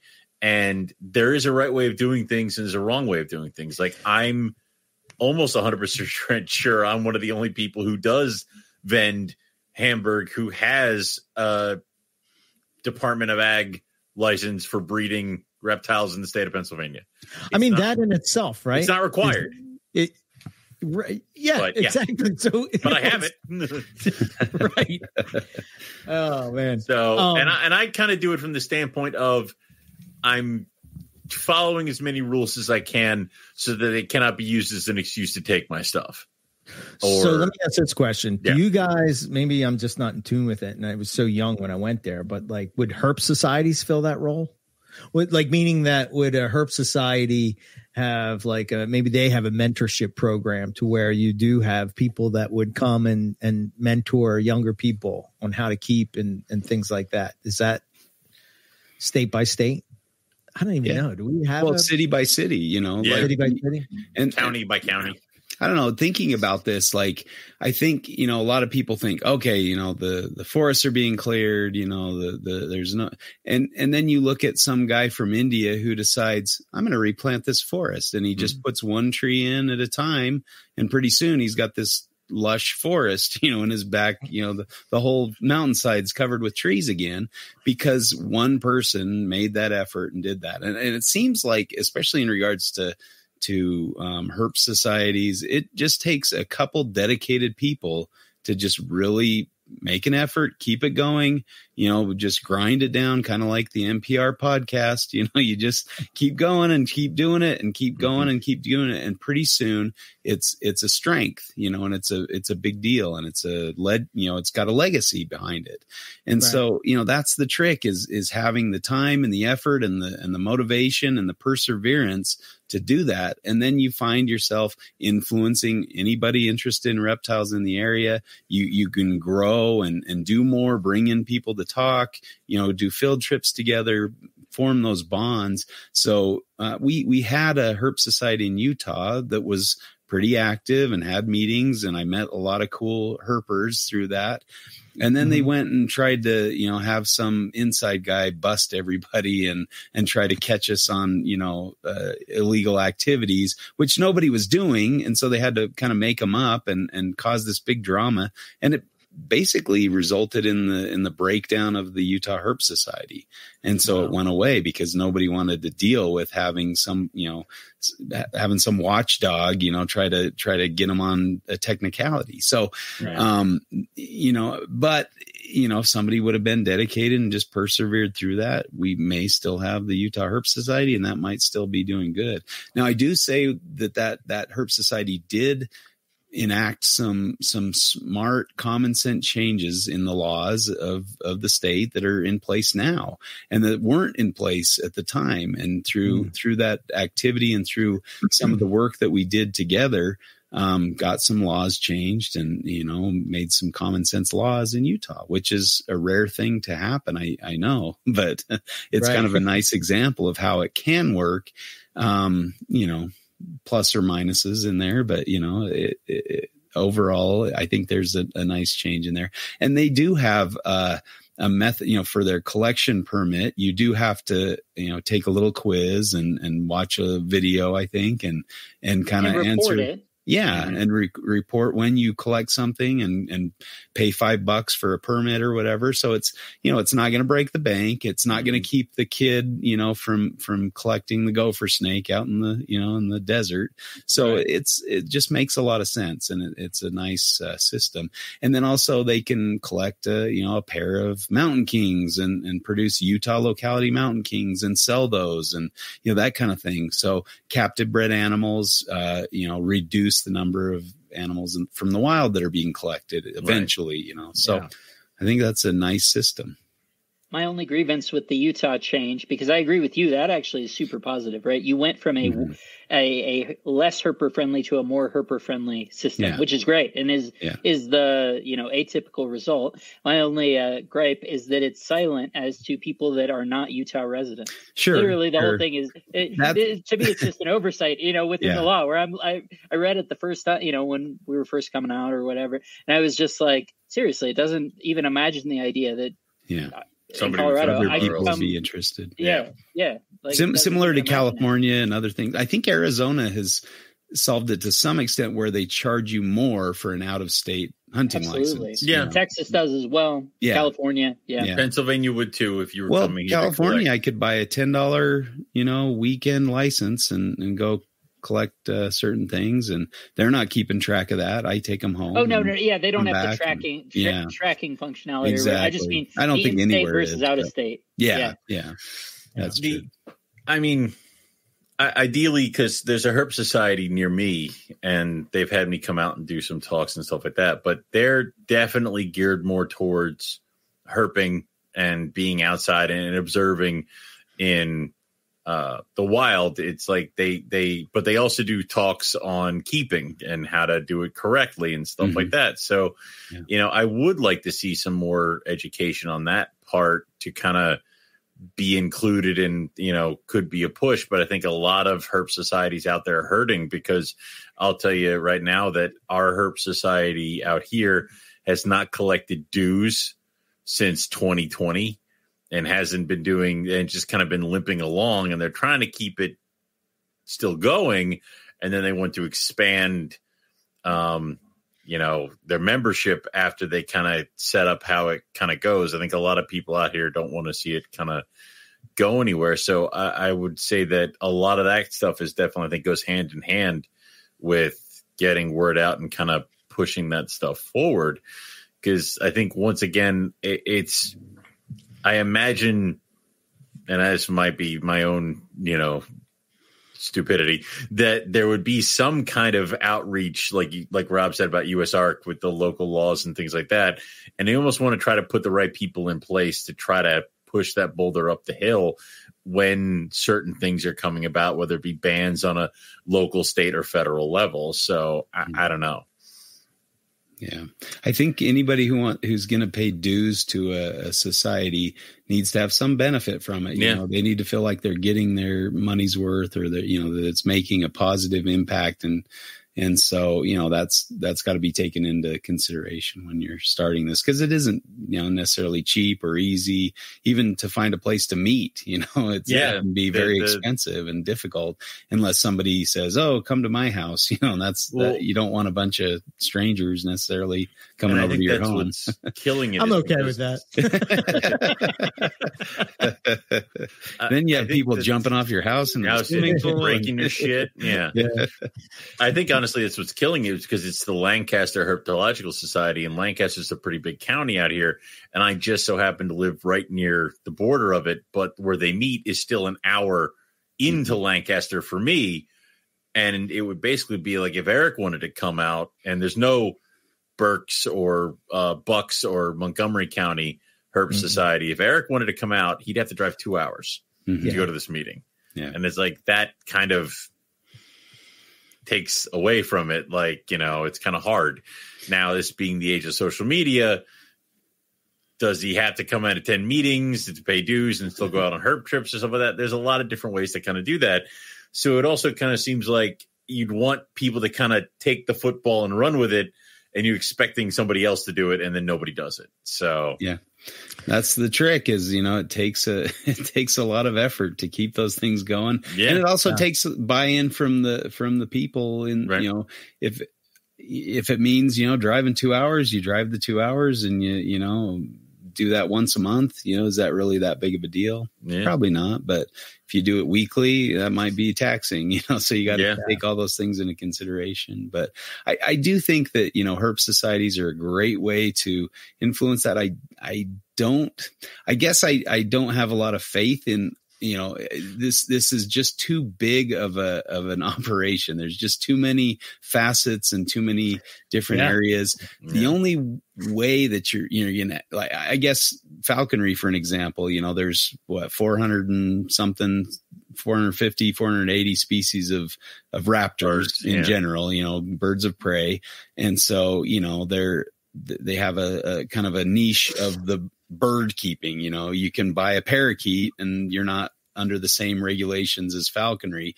Maybe something like the crocodilianry, or that you have to, if you want to keep crocodiles, then you have to be involved in a similar thing, right. or anything dangerous, venomous reptiles, giant pythons, even sulcatas maybe would be a good, I would say the breakdown I would do would be obviously venomous, crocodilian. And then I would say probably like the big five constrictors. Mm-hmm. And then what you said about like sulcata, it's like, I would say any tortoise from leopard up, like maybe not leopards, but like anything bigger. Like we're talking sulcatas, galops, aldabras, big things that one of those, like if you're going to need to have to build an extension on your house, I kind of want somebody to come and look at it, make sure you're doing it right. Yeah. That kind of stuff. Or make sure that the animal's not going to get out, that it's being taken care of properly. Because, we have these people out here who, we have a sulcata. Mm-hmm. In the summer months, it takes up half the damn yard and it runs amok and it eats all at once. And then in the wintertime, it comes in a pen that takes up where I could probably have 2 or 3 stacks of snake cages. That's not bitter. I don't talk about that at all. But it's big enough. How many squirrels could you have in that area? Numerous amount. So but it's a big enough pen that it can come out. It kind of has like a spot where it can run around, walk around, go in and sleep. That I think is ideal. Other people I know take them, put them in those horse troughs where they can't move. They can kind of maybe shimmy forward and backward, and they just kind of leave them. Now, I know that's replicating a burrow, but I also know this is an African animal that doesn't necessarily have to ever hide from winter. So I don't know if that's okay. I think you'd have to prove that you can support the animal that way. Now, other things, like you said, am I really going to come check on it to make sure that you can give adequate space to a box turtle? No, I assume you can figure that out. The legality of a box turtle. But you can't keep a box turtle in Pennsylvania. Shut up. All right. I was trying to find something. Okay. I know the legality of a box turtle, but that whole thing, like you should be able to support it, because I think many of the things, because I think the pet industry kind of cuts you off at a certain size. They don't think anybody of their right mind would go this much bigger. Now the reptile industry jumps in and kind of supports people further with larger cages, larger turtle tubs, turtle tables, tortoise things, all that stuff like that. But I think even then they kind of outrun the coverage when it comes to like, I'd like a herd of sulcata tortoise. They're like, okay. And I don't live in Florida. Oh, okay. Like you're going to have to do that. So I think a lot of those things where if you go beyond it, I think there should be some kind of proof that you can do it. I think crocodilians fall into this box for me more than anything, right? I think because in Pennsylvania, there's been 3 this summer, Owen? The problem is that 3 alligators that have been loose in local. because they bring up the babies and people flood to the freaking babies that are at the tanks and people buy them up. Mm-hmm. And I remember when I worked for the zoo, it was every time there was a reptile show, there was maybe 2 or 3 weeks later, or like the week after is when you'd get the freakouts from the moms who like the kid had no permission and came home with a baby alligator, had to go get it. But then there were several other times where throughout I just had to go get them. And there are always alligators in creeks and ponds and lakes in Pennsylvania during the summer months because cruel people release them because they can't handle them anymore. They don't want them anymore. And they know they're going to die come October, November.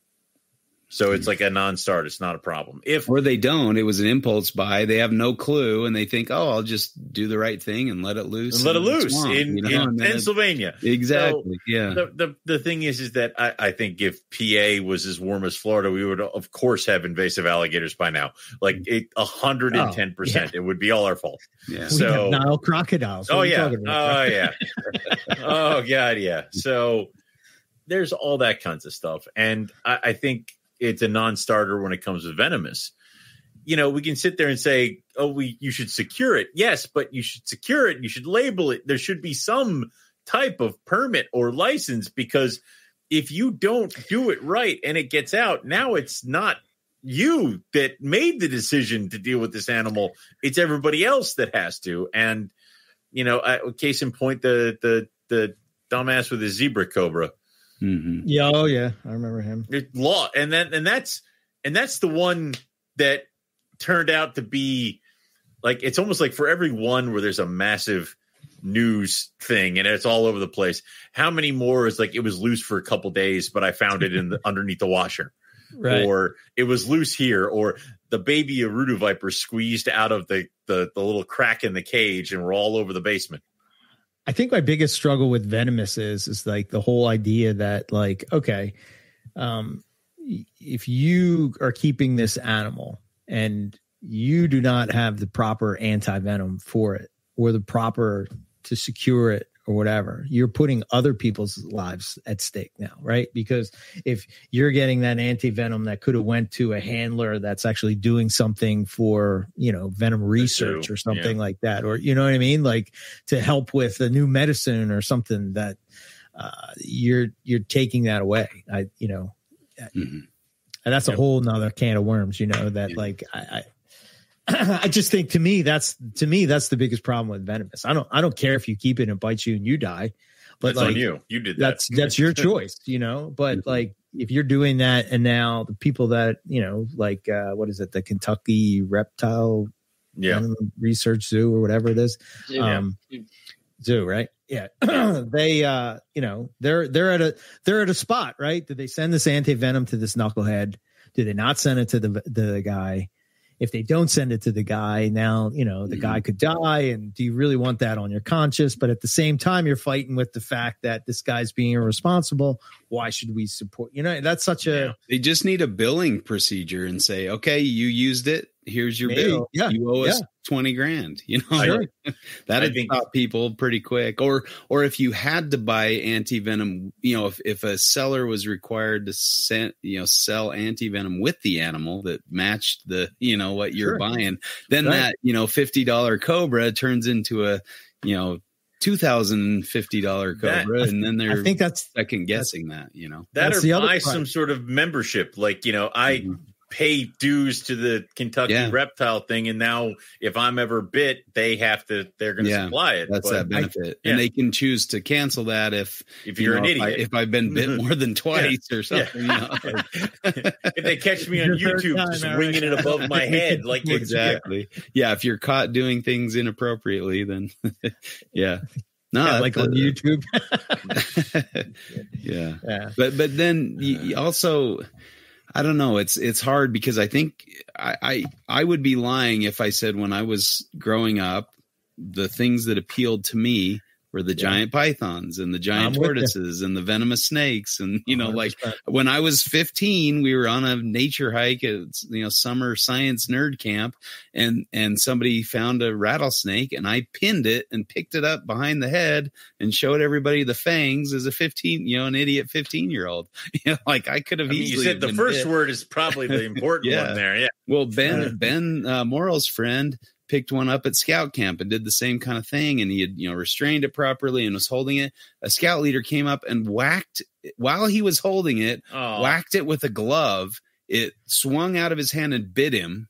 And then, you know, the scouting or, you know, the church had to pay some crazy amount of his medical bills because he was also allergic to the antivenom. So it was like a big mess from some knucklehead moron, you know, scout leader that decided to, you know, mess around. So, you know, it's, I guess, yeah, it's a steep hill to climb to try to figure out common sense and things that people would buy into that are a little off in some ways, you know. I don't know, you know, we talk about the retic bros and the, you know, the venomous keepers, you know, sometimes they're in a different league and different mindset of why they're keeping these things. You know, you got the guy who's going to get himself bit, you know, or inject himself with venom bit by bit so he can be resistant to the bite of a black mamba snake. Yeah, mamba. But it's never anybody doing it. That person is never in some sort of research things. No one's paying him to do it. It's just me, lunacy. My double wide, and my black mamba. And it's like, that's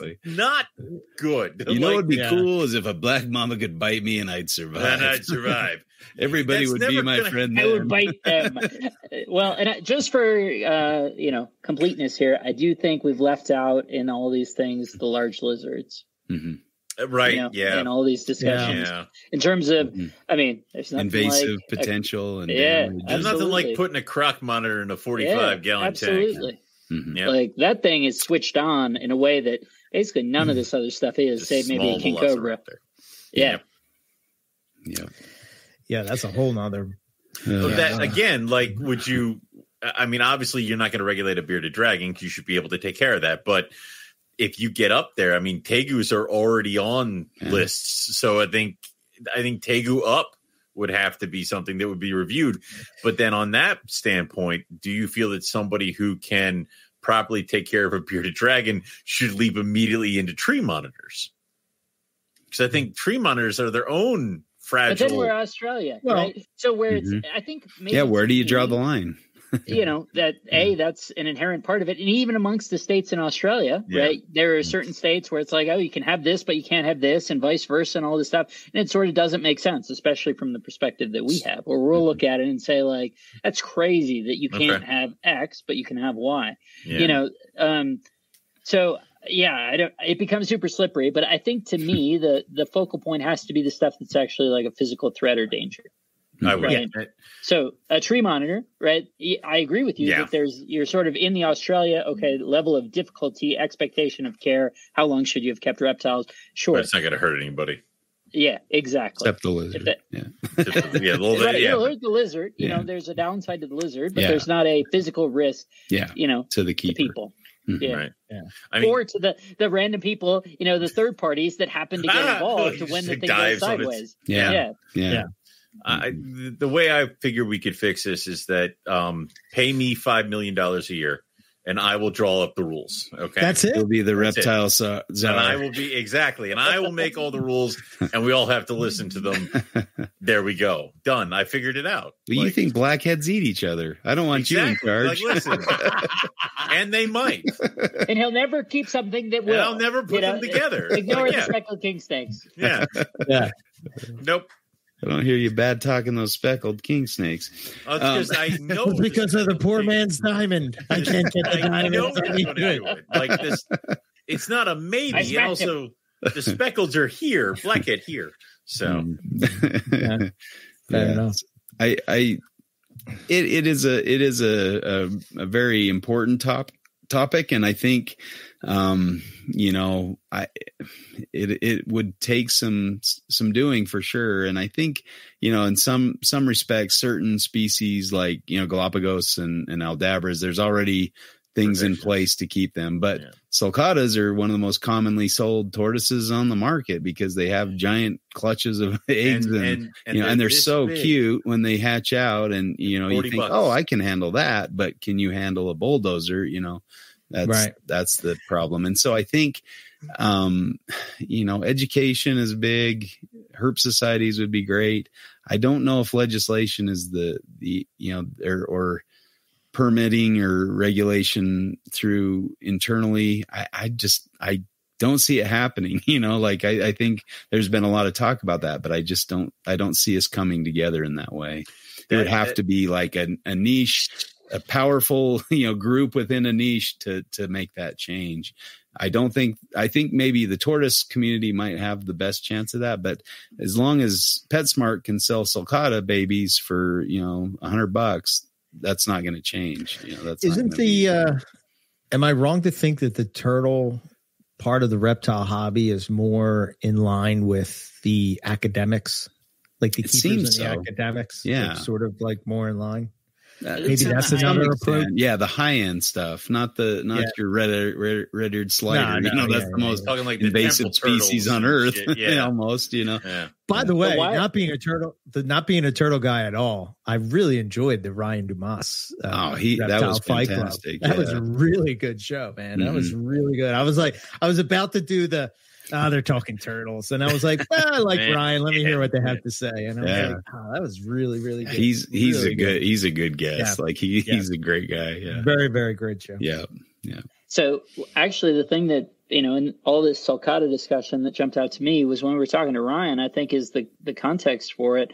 I hadn't remembered that sulcatas are basically the crested gecko equivalent of tortoises, where they're actually endangered in the wild. This thing that is the ubiquitous. The inappropriate ubiquitous animal, not saying crested geckos are, but in terms of saying something that is everywhere in captivity, but in the wild would be an incredible find.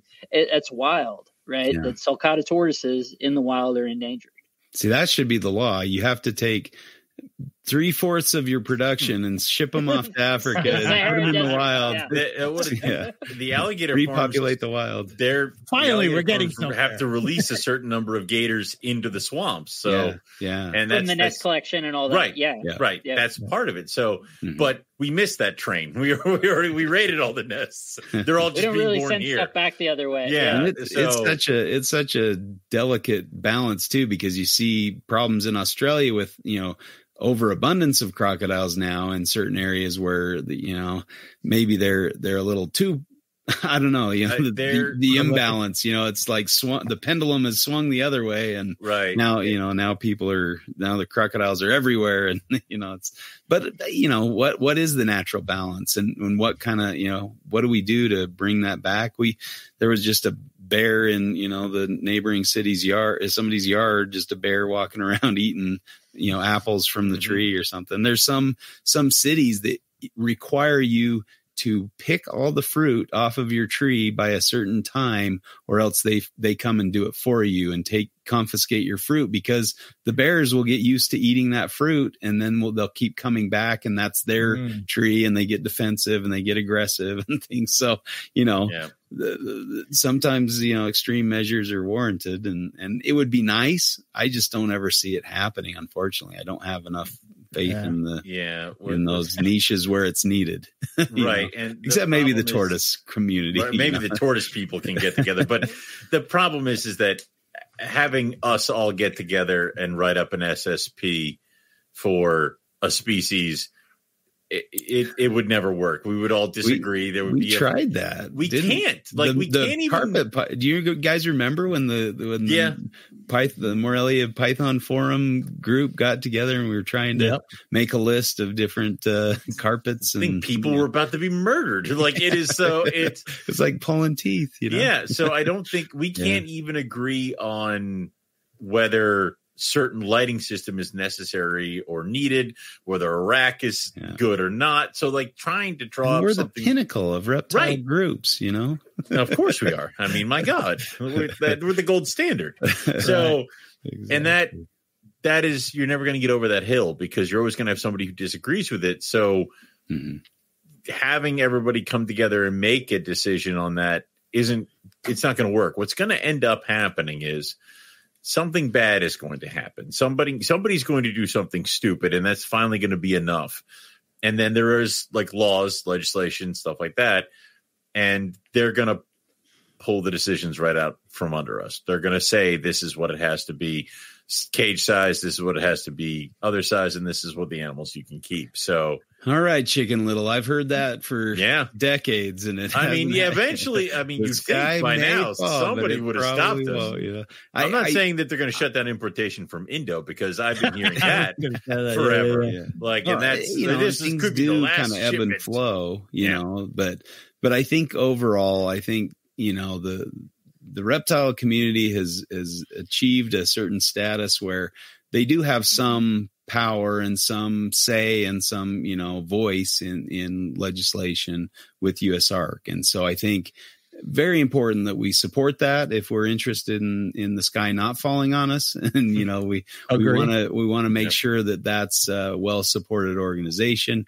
Donate what you can, support that, because they do make a big difference in thwarting a lot of these efforts that are not well thought through, and they're not, in our best interest, but, we may deserve them. I don't know. Maybe we deserve bad legislation to teach us a lesson, right.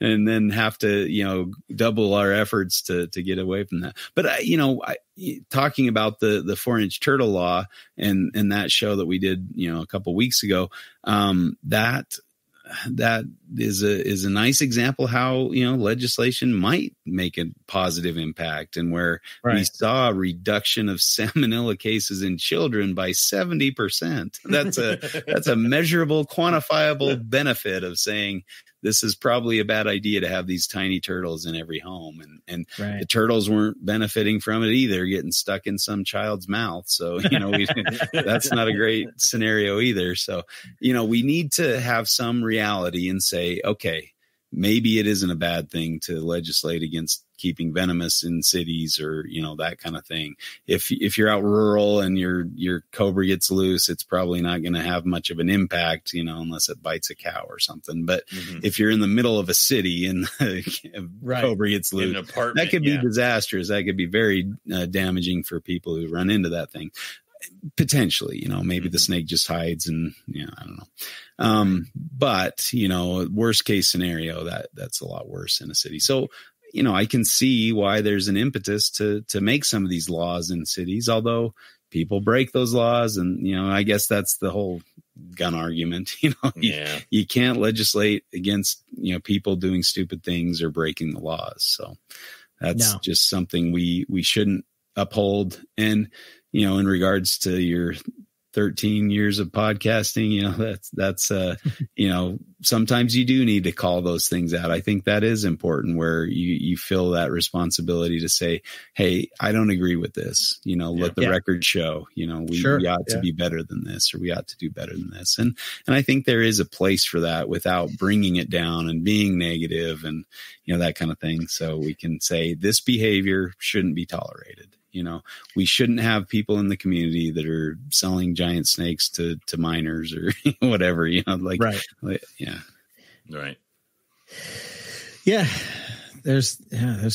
I don't know what the answer is. I see it as a topic. What the hell, dude? I've been waiting for you to come up with one. Well, no, I think it's at least something that it's worthy of talking about. So if you're talking about it, then at least you're getting ideas out there that maybe somehow, some way they'll come up with some type of idea that maybe could, ensure that we're keeping these animals, we're able to keep these animals for some time to come, and it is easy to go out and chainsaw a bunch of trees and bulldoze a forest. It's a lot harder to plant that back tree by tree, but who's going to have the legacy? The company that went in there and clear cut it, or the guy who took his time and tree by tree replaced that forest. So be that guy, do the things you can in your sphere and your influence to make a positive impact. Teach people, that keeping this or that this way or that way may not be the best choice. And, there's consequences for those actions, and be aware of that. You can't talk sense into some people, but, I think the majority of people are fairly reasonable, and you can have a good impact with those you interact with. And I think, that a lot of times I see shows as kind of like, I'm not selling a lot. It's not really worth going. But at the same time, you're going there and you're educating people. You're talking to people. You're teaching them about the animals you have and why they might be a better choice than a 20-foot retic. It's a Antaresia. It fits in your hand. It's a better choice in a lot of ways for most people. And so, that kind of thing can go a long way, even though it's not flashy and giant and scary and dangerous. It's not a lot of bragging rights. You can't walk around without your shirt on, with it around your neck. The hell I can't. I do constantly. But your children's python. Yeah, with little children. Actually, it's the baby spotteds. They're just like right here. Yeah. They're actually attached to your neck. Now they're here right now. Yeah. They think they can take you down. But I think Eric says it all the time. It's like you vote with your dollar. And I think that's one of the only ways you can get some of the bad people out of the herpetoculture or the hobby, is if you make it financially hard for them to stay in it, because that kind of stuff. I think my ending thought will be that to sort of piggyback on what you said, Justin, my approach is that I can't change what you three do. I can only change what I do. And maybe I can influence other people. Well, you quiet. You be quiet. Right. You just influenced him. Good job. Look at that. So yeah, I think that if you don't agree with something, or you think something's wrong, or I don't like the idea of like pushing things down to push something else up. I think you should just don't worry about the thing you want to push down. Just show what you have and what you have to offer. I just think that you can only do what you can do, and it's the one person planting the forest. I like that story. It's a good one. Yeah. It's impressive. I mean, it's such a rare thing, but if we just do our best and put forth our best efforts, we can enact change, I think. Yeah. All right. Cool. All right. I think we did it. I think we did something. So. Yeah. We talked about it. Yeah. I think this might be the longest Reptile Fight Club / that we've had. I just looked at the time. I was like, nothing for you guys. That's all right. Although it is late for you. Well, I mean, Eric's got to get up in like what, an hour, 2 hours, and then he's got to go walk 3 hours. 3 hours. He's got to go walk to the supermarket. Yeah. Yeah. Get to I'll at least get fly the hood. Yeah. Right. I have to get in there before everybody wakes up, or it's a gun battle. Yeah. So that was Tuesday. Oh my God. But okay. I don't know what you guys say to go, but no, I'm just looking forward to seeing you guys in a couple weeks. Well, most of you guys. Heck yeah. Sorry. Can I bring the cutout, Owen? It's the slow. Yes, you can bring the cutout. Bring the Mac and Wookie. Yeah. Can I get the picture of you, like where you come out on the side, and I could just have you like up in my backpack, out of you, just your head above me, covered in flies. It'll be great. You're missing out. It'll be a fly decoy. The Mac and Wookie shirt showed up at Carpet Fest. I saw that. Yeah, and I had to sign it. Yeah. How did he get that? How did he? He knows the guy who won it from your competition, and the guy was sick of it. They sent it as a troll, and I signed it. So he did sign it. Yeah, I was very proud of him. About halfway through, in my haze of other things, I realized who I had to blame for this shirt, and I'm like, right, I remember where this came from now. Right? So that was So that's funny. Yep, we definitely need an Owen McIntyre window cling to put on one of the passenger windows. I got 2 weeks to figure it out. I'll get something made, and I'll send something along with Eric. Yeah. That'll be great. Can put you on the plane next to me, and that's no, don't. He's that. It's my friends here. Yeah. Well, thank you guys for planting 13 forests worth of podcasts. This is good stuff. Yeah. 13 more years. No. I'll probably be dead. Oh, don't say that. It's you terrible. can't die before retirement. Yeah, come on now. I'm going to die the day I retire. What are you talking about? One of those people. It's like, oh my God. That's when we can start doing 4 trips to Australia a year. Right. A big party all day. I was like, oh my God, this is going to be great. I can herp all the time and just come home and just be like, I partied too hard. Too much celebration. I celebrated too hard. Yeah. I regret. Do I die of naked girl avalanche? Remember me from my podcast and not from not for the murder. Oh boy.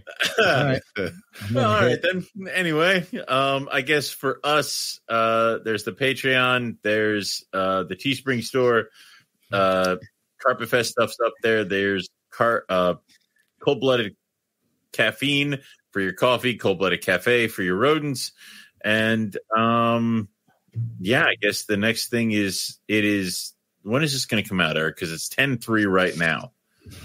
And people got following Tuesday, probably the week then we're leaving. The calendar competition is closed, and you missed it. So that'll be something we'll deal with when Eric gets back from Australia. Yes. Man, that's when I was going to get all the pictures to submit. Man, well, you wasted your time. You could have just. I'm pretty sure you have how many pictures of like your own collection and various other things. You have those pictures. Don't count. They got to be wild. Those don't count. Yeah.